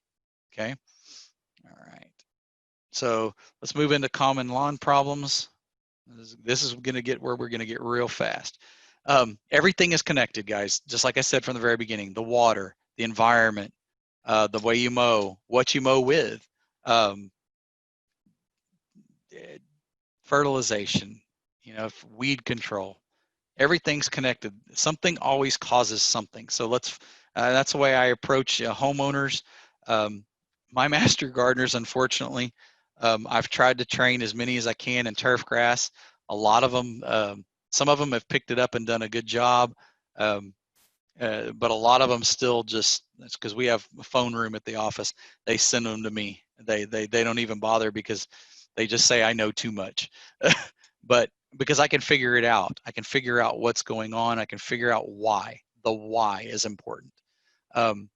So, it could be high pH, low pH. Typically in high pH soils, you get more problems with fungal issues, especially with a take-all patch. You get that in corpus a lot. Fertility imbalances sometimes can cause it. You get iron chlorosis. water issues, poor drainage. Maybe it's, low spots, compaction issues. Just visited a guy not too long ago. It was a company that called me out and said, hey, I need you to come look at this. And I'm looking at it and I'm like, man, the mower's killing this place. They must be mowing every time it rains because they've just compacted the area so bad that the grass is like stunted. It's not even growing, but you can see the wheel path. So, there's some things there that they can do to alleviate that. They're going to have to do some aeration and some top dressing to soften that soil up and add more oxygen. Improper mowing heights cause problems, excess shade, salinity. I mean, there's all these things that might be causing the problem. I always try to figure out, the symptom. What are we seeing? Is it something that could be a nutrient issue? And of course, a lot of these things overlap. Oh, it looks like iron chlorosis. Oh, it looks like nitrogen deficiency. Okay, but it could also be take all root rot. That may be coming up because, is it the middle of summer? Does it happen every year? There's certain questions I ask to get to the point of saying, okay, I've got to narrow down, this is what it is. And then most of the time it's it's the last straw when I go, okay, give me a piece of the turfgrass and I put it into the microscope and I can say, yep, that's take all. Things like that. Or if I do another type of test on it. So, the whole thing is asking all the right questions. And I think being a master gardener or being anybody who wants to help people, especially solve these problems, you have to ask a lot of questions. My old boss there in Nueces County that was the ag agent, old Harvey Buring, he always told me it's how many questions you ask. Sometimes you actually find out the real truth. And I mean, I can't tell you how many times where I've talked to people and the next thing I know, I'll find out they put some kind of herbicide or something on it that they shouldn't have done. But they just didn't want to admit it, those types of things. So you always got to treat the underlying thing. You got to find out what's causing the thing, the problem, or what's causing the issue, and then solve that before you can ever have success. So, maybe it's too much shade. If it's too much shade, what can you do? Trim out your trees, allow more sunlight penetration through the tree canopy, trim up your trees to allow more sunlight on the sides, raise your mower height an inch, reduce your fertilization and reduce your water. Remember, grass growing in the shade grows slower, so therefore you reduce the water, reduce your fertilization. So those are some of the things that can be done there. Of course, when you get that issue with, I mean, I could probably, well, it's too dark now, but I was gonna say I could take my computer outside and show you some areas that have some shade problems in my backyard. But this year I trimmed up the trees and now I've got grass growing in areas where I haven't had it before. But there's also indicators too that tell you that there's an issue. I get the people that want to solve the problem before the issue that at hand rather than the underlying issue. They call me up and say, I have this particular weed, doveweed, or Virginia buttonweed, or wavy basket grass. I have these weeds. I'm already thinking too much water, too much shade. Boom, that's what it is. Let's solve that problem and then you won't have this problem. So you got to find the underlying source. So you get a lot of elongation and everything that occurs. So it starts to, just get elongated, gets thin, and then you start getting the weed issues, like I said. So it's all linked. And eventually, you get death, and that's where you have to either think, okay, I have to change the scenario, change the situation, or I need to do something different. And typically that would be like adding a landscape or something like that. That would be shade tolerant plants. So here you can see zoysia. Under properly filtered light. These trees have been properly maintained to allow enough sunlight penetration to provide for that grass. So that's a good scenario.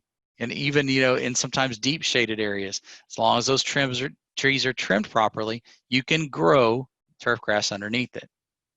So just remember, turfgrass needs sunlight for photosynthesis. It tends to be less vigorous in the shade, so it also takes longer to recover in the shade. Raise your mowing height, thin the canopy out, and then if all else fails, replace it with a ground cover. Reduce your water, reduce your fertilizer. So remember I was talking earlier, I said, okay, some of the symptoms, take all root rot here, large patch. That's what large patch looks like. I've got some better pictures here in just a minute. Chinch bug damage, which we're finally starting to get out of the season for that. But slime molds, rust, leaf spots, gray leaf spot. These are all some of the things that are common issues. We'll talk about large patch. This is my front yard here. After we first bought the house, that was a low spot. Every year, that's where large patch would show up. Now, you can definitely tell a difference between my yard and my neighbor's yard. Mine has a lot more green in it, and there's a reason why, because I manage it differently. This is also a low spot down here, which I corrected here about 2 years ago. But you get this yellowish appearance that occurs in irregular splotches or irregular circles, and then what happens, it eventually just takes over and it gets larger and larger. What with this, it always happens when temperatures drop at night, and the temperatures in daytime drop to, you know, that 75, 85 degrees. So right about now, like I said, in our area, we're going to start having to see this because we've had some good humidity. We've had about 15 hours of rainfall. I mean, wetness that occurs on the grass without us mowing. So what it does is that fungus right there at the growing point, at the base of that growing point where that leaf blade comes up, that fungus attacks right there. So what you have is, you kind of similar to leaf firing, those outer leaves kind of turn brown. And when you actually, I think my hand is being one, and here's some of the outer leaves. If I take and I pull on this leaf blade, it'll just separate extremely easy because it attacks right there at the base, that fungus does, and it basically softens that grass right there, so it just pulls off real easy. And of course, a lot of people say, oh, I got take-all patch. Well, no, you know, you don't, especially this time of year. Take-all patch, typically we see the symptoms, the late symptoms in June, July, and August. It starts throughout the year with the yellowing, and it just kind of gradually recedes and things like that, of that nature. But typically it's mostly in the fall. I know down there in Corpus, it can happen pretty much year round. Even in the winter time, into the spring. Here we're kind of it's more predominant in the fall time. So fungicides, just remember fungicides, I do not, there's two things I want to mention. One, we don't recommend weed and feeds.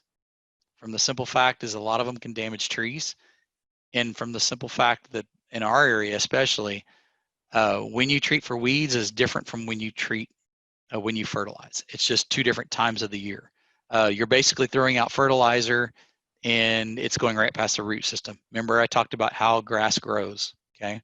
So you got to think about that from that perspective. So that's basically wasting money. Same thing with fungicides. There are times where we have control that we can make changes that will help with controlling like large patch. Like I already knew that we were going to get a cold front a week and a half ago. And so my first thing is, okay, if you've had brown patch at this point in time, this is one of my news columns. If you had brown patch, typically, now is a good time to go apply a fungicide. Fungicides are used as a preventative, not as a curative, okay? They do not cure large patch. They don't. And remember, when I'm saying large patch, I mean brown patch. Brown patch was the old term. Large patch is the new term. Brown patch is actually referred to as the strain of Rhizoctonia that attacks cool season grasses. Large patch is warm season grasses. However, we can have both in the grass, but typically large patch for our warm season grasses. So spray fungicides only as a preventative, basically when the conditions are right.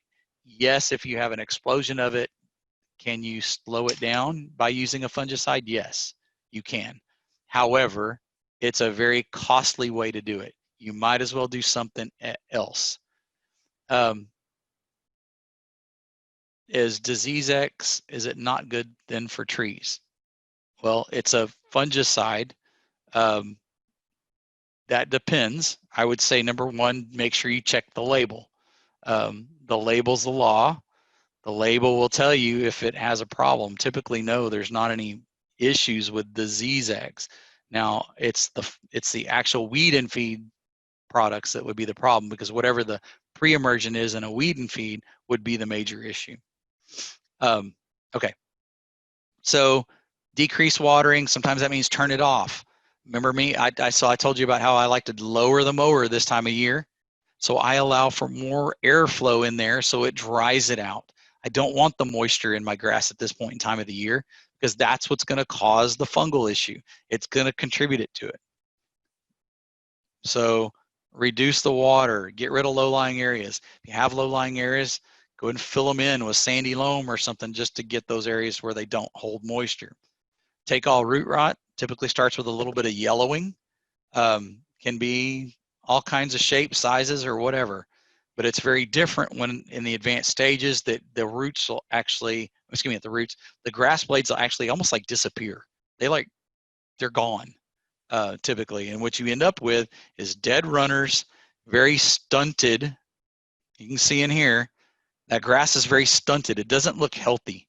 It looks almost like it's dwarf. When you start to see that, then you can, I've seen it enough to know by eye and the symptoms and everything else that I can just identify it. What I've taught my master gardeners to do is I tell them to go take one of these pieces that's both green and brown, and I tell them take it off or have them bring it in and then put it under the microscope. And when you do that, you can actually see what happens. So you end up with, of course, stunted root systems that occur. They get kind of clubby and they get dark and mushy, and they look burnt almost. And then this is what you see under the microscope. You see all these little filaments, these massive filaments that occur right there, and here as well. You can see how it went and zoomed in a little further, closer there. So you can see the little filaments and everything. And what happens is that fungus, as it grows, it pierces the outside of that runner or even into the root system, and it clogs up the system, similar to the way like a chinch bug does. They when they feed, they ingest an enzyme which clogs up the system. So that's what this does as well. And so fungicides can be used preventatively. If you know you've already had it, you can kind of get ahead of it early in the season. Typically May, April, May, June, it's starting to grow and starting to kind of regrow itself because it's typically warm season and cool. Warm season rather than cool as far as its growth. So you can kind of get ahead of it. I remember there was a master gardener there that had this problem in her backyard in Corpus, and we did some sphagnum peat moss treatments and it reversed it. And it's been one of the only research things that really kind of works along with it. But it can affect most of the other grasses as well. Sometimes just replanting it and trying to keep that grass healthy will help alleviate it as long as you keep that grass healthy. But peat moss treatment has been probably one of the most beneficial treatments, and it's a dusting. It's an 1/8 of an inch treatment. It's just a dusting, and it's a real fine dust. And it'd be heck to put it out there. You'd have to wait for them real calm summer days in order to do it. But if you get it early, I always tell our guys here, now towards the end of the season when you have the symptoms, try to hit it now. That way you can kind of knock it back. And then in the spring, April, May timeframe, hit it again. And then probably June, July timeframe, hit it again, just with 1/8 of an inch treatments. And what it is the fungus doesn't like the acid, because peat moss is about 4.4, 4.6 pH. So it doesn't like the acid, so it helps it kind of knock it back. So St. Augustine decline. Some of my early years there in Nueces County, I saw a lot of St. Augustine decline. A lot of people would basically call it iron chlorosis, which it's not. It's a very mottled appearance to the leaf, rather than streaking that goes all the way down where you have lime green in between the veins of the leaf. That would be iron chlorosis. This is more of a mottled appearance to it. All right, so that's some of the major things. And in fact, I had a picture of large patch of my neighbors across the street. His lawn crew came fertilized right before we had a cool front, and his whole lawn looked like dormant in about 2 weeks. They just fertilized at the wrong time. Coffee grounds to acidify. Yeah, it does have some acidity to it, so that it probably will help. Just be careful that you don't over apply that kind of stuff, because especially if it's moist or you have low-lying areas, you might get some growth that will be more conducive to attracting insects.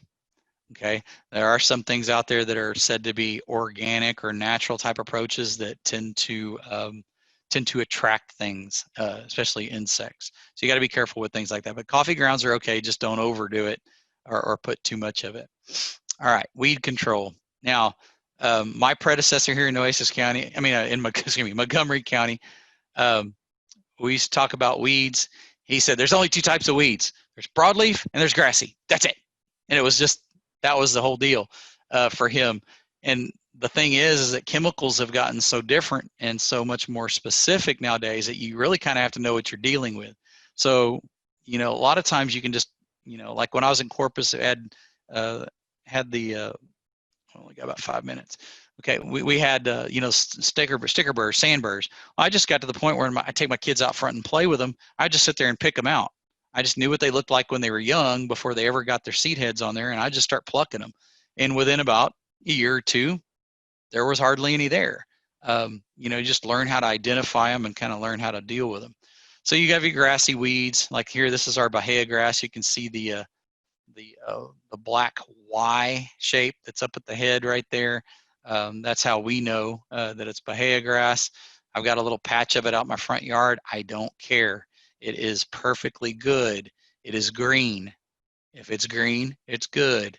All right. So one of the products that's out there, Martin's Top Shot, it'll kill it. It's got metsulfuron methyl in it. Of course, it does a lot of other good things like doveweed. It does do a little bit on Virginia buttonweed, but sometimes you need a little bit more stuff on that. And I don't think y'all have problems with Virginia buttonweed. At least I don't remember seeing any down there, but I'll show you it in just a minute. Annual bluegrass, or what we call Poa annua. This one's a big one. There's a resistance for Poa annua with some of the products that are out there now. It's the weed has built-in resistance because of monoculture. So using the same type of product over and over and over again, that it's built up resistance. So you have to kind of like change it every year. If you're going to use pre-emergence, switch it around, use different products to spray to treatment, to spray it with. Crabgrass is a big one. We've got one that's in a little shake canister now. It's got like a little crab or crawfish or something on it, but it's got like cinnamon and some of these other natural products in it, where you just sprinkle it on top of the weed, and believe it or not, it takes care of it. But then they have the Crabex, the one from trying to think of the other one, the one from Bio Advanced. There's one that they have. So they've got some products now that are starting to kind of help. You know, of course, there's nothing like physical removal or even spot treating with like glyphosate or something like that. Sandburrs, Image, if it has atrazine in it, or imazaquin, that's the one that's the best. It does the best control. It's still an issue because you still have all these little seed heads that take 3 to 5 years once they hit the soil before they pop and spread the seed, which is about 6 to 8 seeds inside them. So you have to be careful, you know, pick off seed heads. I always tell people about the torture that I guess I did with my kids. My 18-year-old, I actually was very impressed and happy with it.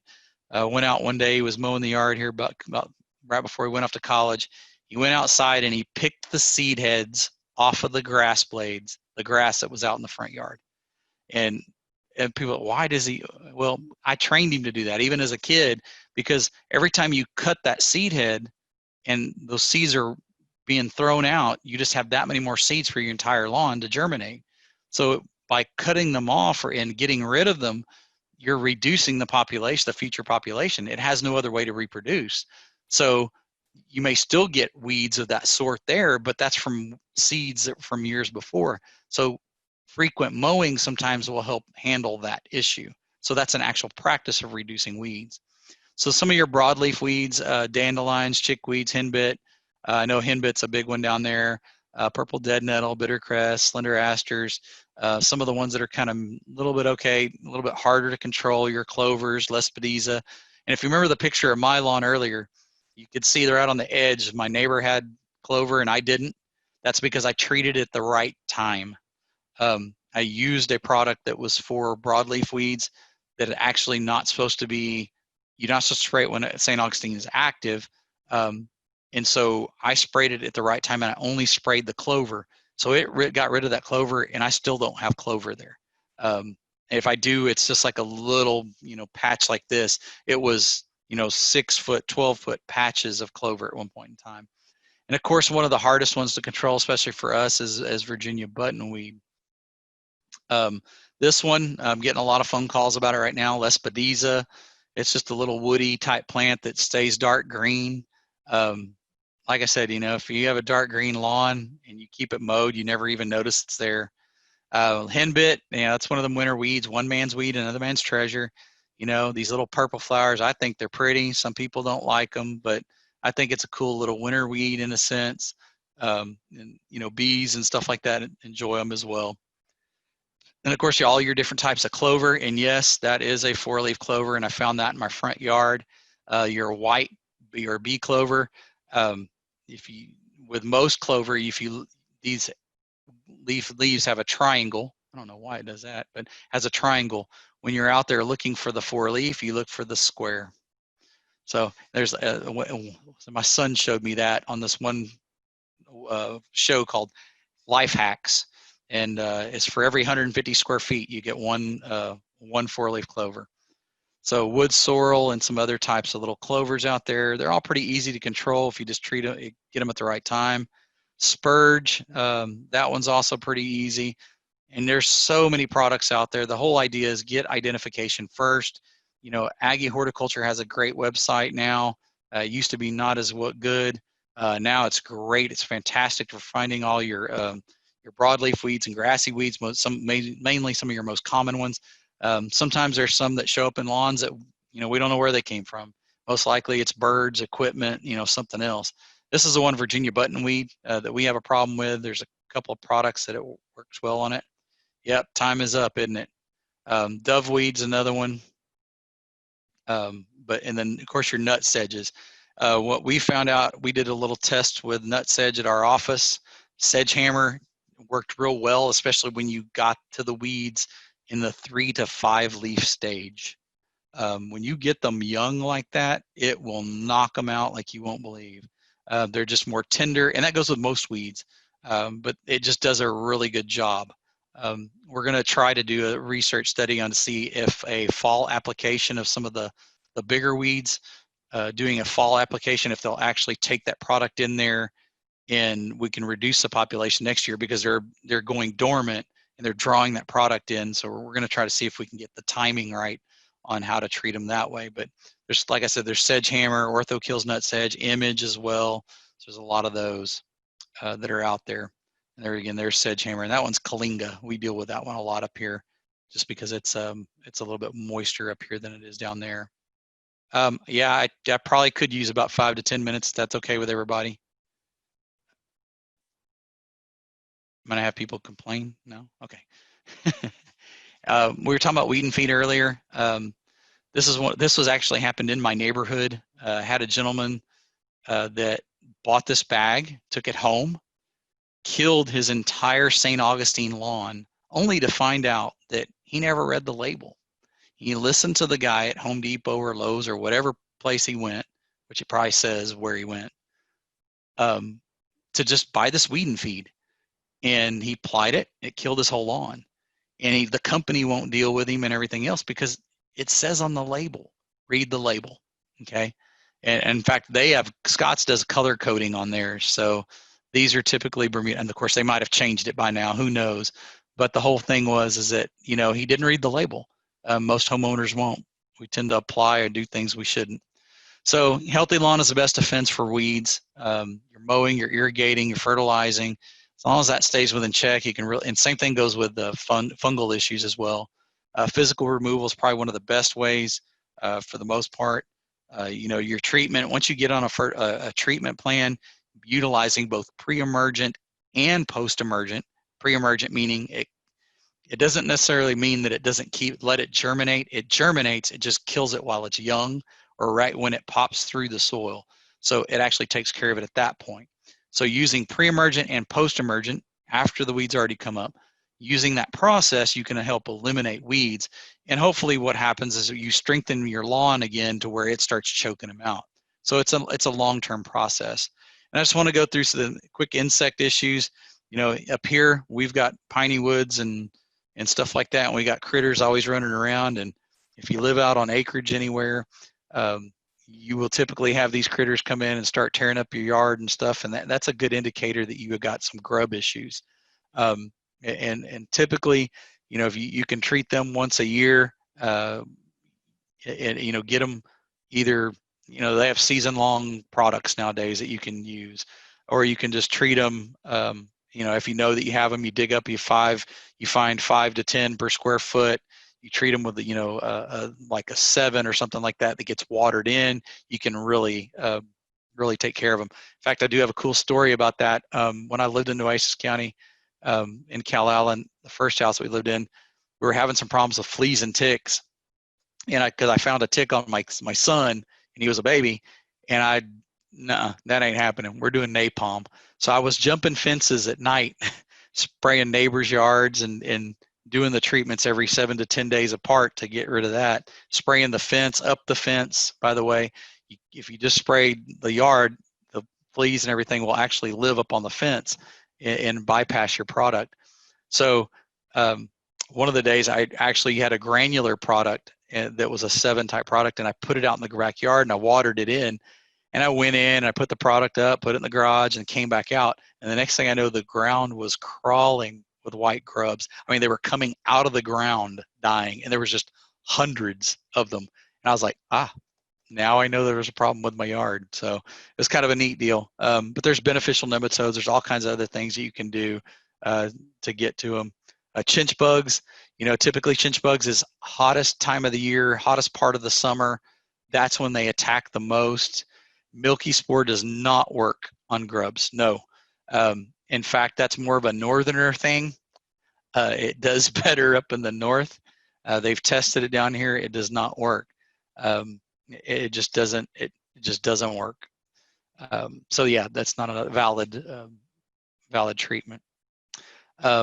Different places, different treatments. So we typically, you know, with chinch bugs, it's you know, hottest part of the yard, driest parts, the most stressed parts. Fire truck, yeah, exactly. Dynamite works good too. So the you know, they do feed when they do.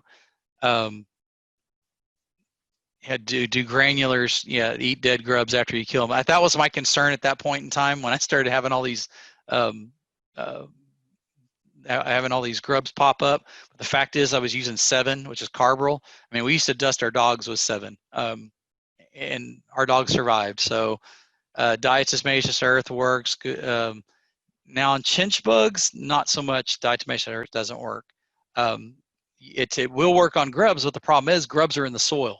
They're down below the surface, so you would have to actually integrate that into the soil. That's only when something comes up, like cockroaches, those types of things, pill bugs, that diatomaceous works on them because then it cuts them up.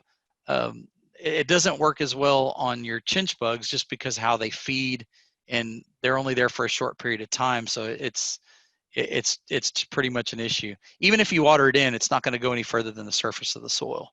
So in chinch bugs, typically you run along the edge of the runners and the stolons. They're not right there on the ground for the most part, or they're in the thatch. So if you water it in, it's going to go past that. So you're not going to be as effective. So they're going to create the irregular dead patches. Here's a spot. Basically, you can see how defined it is, how defined dead to green is. And typically that's going to be your June, late June, July into August that you start to see these kind of things. Typically show up as little streaks in the yard, but they advance very quickly. They move very quickly. They get very, very large, in fact. But you can see this is a dime. You can see this little booger here. I always say look for the Acme bomb. You know, the good old Bugs Bunny and Roadrunner show. Acme bomb, if you see on there, you can see the little fins. And then actually on this one, it's not pronounced, but it actually is a little teardrop shape, and it looks like a little Acme bomb on there. Boy, my drawing stinks with this mouse. Okay, so let me see if hopefully my video will work. This is a lady who brought it in and said she did not have chinch bugs, and you can see one here. You can see the Acme bomb right there. Okay, and you can see this little booger running here. So she expressed to me that she did not have chinch bugs, and when I asked her if she knew they knew what she looked like, she said, "Of course I do." And I said, "Then why am I looking at chinch bugs?" So some people just claim to know more than us. That's just the way it is. But we need to prove them wrong, and do it in a nice way, hopefully. And I did. She was very, very appreciative after. I said, "Ma'am," I said, "you don't understand." I said, "What you told me it was would have cost this much money. So now that we know what it is, it's only going to cost you this much money. And she's like, so you saved me money. I said, yes, ma'am, I did.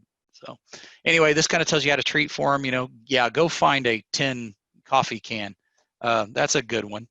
Typically nowadays we do it with soapy water. But the biggest thing is in 3 to 6 generations, they can reduce quite quickly. Bifenthrin, cyfluthrin, lambda-cyhalothrin, and permethrin are all great products to use on them for rescue type treatments. I luckily had some old diazinon granules and liquid. I had a spot pop up. I zapped them and they went away. Right now, we are having a big problem with sod webworms. These are these little triangular shaped moths that are in your lawn. You can see the bite marks right here where they chew the leaves. And they're, honestly, you'll have a lawn that's perfectly green and it looks like somebody just mowed like a little area.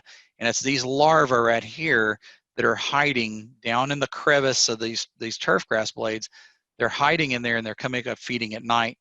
So, you know, acephate, carbaryl, bendiocarb, any of these type products. You can also go with Bacillus thuringiensis, Kurostaki, or Azawai. You can use those type products. You just have to remember that with the natural or organic type products, you have to reapply once it gets hot. Coffee, what is the coffee for? Oh, well, hopefully you drank the coffee. That's to identify. Basically what you do is you cut both ends out of the coffee can, you pound it down in the ground, you fill it up with soapy water, and then what happens is the insects come to the top. Sorry, I probably didn't do that very well. But that's how we used to check for them. Now, if you just use a soapy water solution, they'll come up to the top. Sorry for that. It's getting late as far as I'm concerned. I've been up since 4:30, so my medicine's worn off. We'll just say that. Okay, so this is one of the reasons why this insect is kind of hard to treat. You can start to see right here, this little area, there's a little shiny spot in there. That's where they are. I've disturbed their area. And as soon as I disturbed it, they started to come out. So what they do is they sit there and feed at night. And of course, if you're using a Bacillus thuringiensis or something like that, you have to make sure you have good coverage of the area because they have to ingest it, especially with that one. But most of your other products, that's when we recommend spraying, is because typically the adults will go into the ground cover in the bushes and you can spray them and kill them in the bushes, and then also spray the ground, and they're already out feeding, so you'll come in better contact with them. So that's like a late in the evening type treatment. So as you're walking through your lawn, you'll actually see these bugs go through. And of course, y'all have fall armyworms as well, similar treatment. They'll clean up most things. And the latest, biggest thing has been the Bermuda grass stunt mite. We haven't seen any in our area. I hope that y'all haven't, but you can see what it actually does to the Bermuda. So, and I think that's about it. You know, mow often, mow at the proper height. Like I said, a challenging most time that people complain about weeds. I always say, go mow your yard, drive around the block, pretend it's not yours, drive by and look at it and see if you see the weeds. You know, the biggest problem is sometimes we spend too much time right here.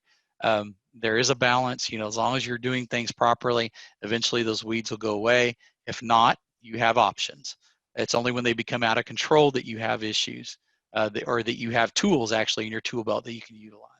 So, you know, fertilize accordingly, do soil tests every 2 to 3 years, and just water with conservation in mind. That's the best thing to do.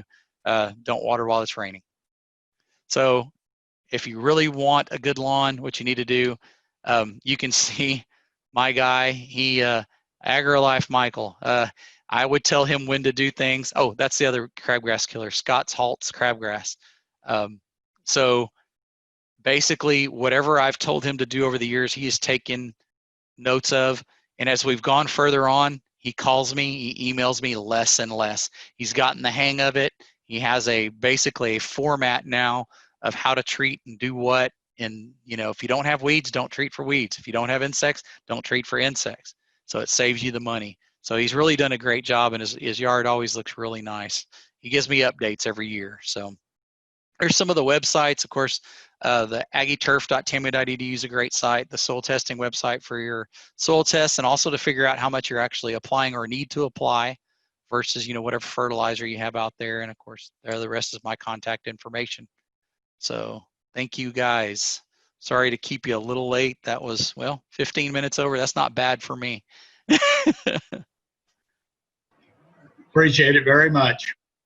Very welcome. Everybody will let Michael know you appreciated his presentation, and we'll see you on Wednesday. Thank you, Michael. Thank you, Wonderful. Michael, so much. I never knew there was so much to know about grass. That's Yeah. awesome. Thank you. Thank Appreciate it. y'all. Y'all have a good one. Glad to hear it from a whole bunch of people from my neck of the woods. Go hang in there, and I'll let these folks log off. I got some I questions. never knew you were so funny. Oh, thanks. Appreciate it. It comes with age. All right, folks. You go ahead Good and night, log. Vince. We'll see you Wednesday. Bye, Beth. All right. Bye. Good night, John Boy.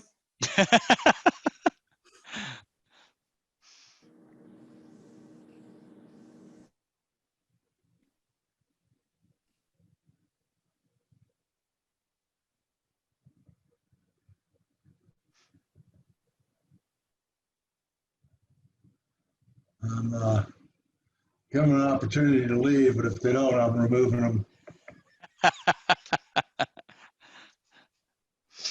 I probably fell asleep during it. I don't think so. It was a really good presentation. Kevin had arranged for a company was going to do a tour for a lab on Wednesday of their facility on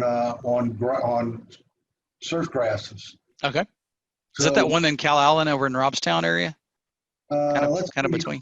He gave me the name here. That's the only one that I'm aware. Well, of course, it's been, Surfco. yeah, that Turfco. Yeah. That's it. But anyhow, they backed out at the last minute. So Okay. we're kind of in a lurch on Wednesday for a lab. And I Okay. was wondering if you had, I noticed you had a lot of, and I sent you an email on that I really liked you would talk about something and you had good graphics to back it up where people could Yeah. hear what you were saying and then see a visual. Do you have any material that you could do a lab kind of presentation on Wednesday? Yeah. Yeah. Probably. We'll see. Would be same time. Same time. Okay. Let me look at my calendar here too to make sure. Wednesday, because I'm doing I've got Harris County that afternoon from 12 to 2. I've got, It doesn't have to be a full 2 hours. I mean, if you got. yeah, I did one that here, let me stop this real quick and I'll show you. That way you can kind of gauge and see what you think. I've got one that I did. Come on now.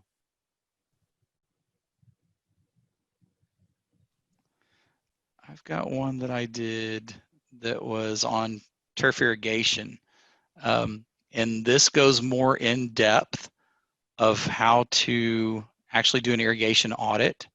I kind of, skirted the deal on this presentation because there's so much information that you need to cover. But on this one, I actually go more into, of course, I go a little bit over this, Thirst or Thrive, but then I go into things that affect application rates and everything, slope, water, go into all those types of things, seasonal, annual rainfall, well water testing, which is something big A&M always talks about, city water, and then go into all the different types of irrigation devices and how you can actually do utilize them, different spray patterns, actually how to go out and do an irrigation audit, winterizing, that whole thing. And I'll just kind of, rush through it, different parts of the system, what kind of tools you might need, show them, here's what a valve box, what's under a valve box. Are you able to see mine or no? It's not showing. No. Oh, well, crap.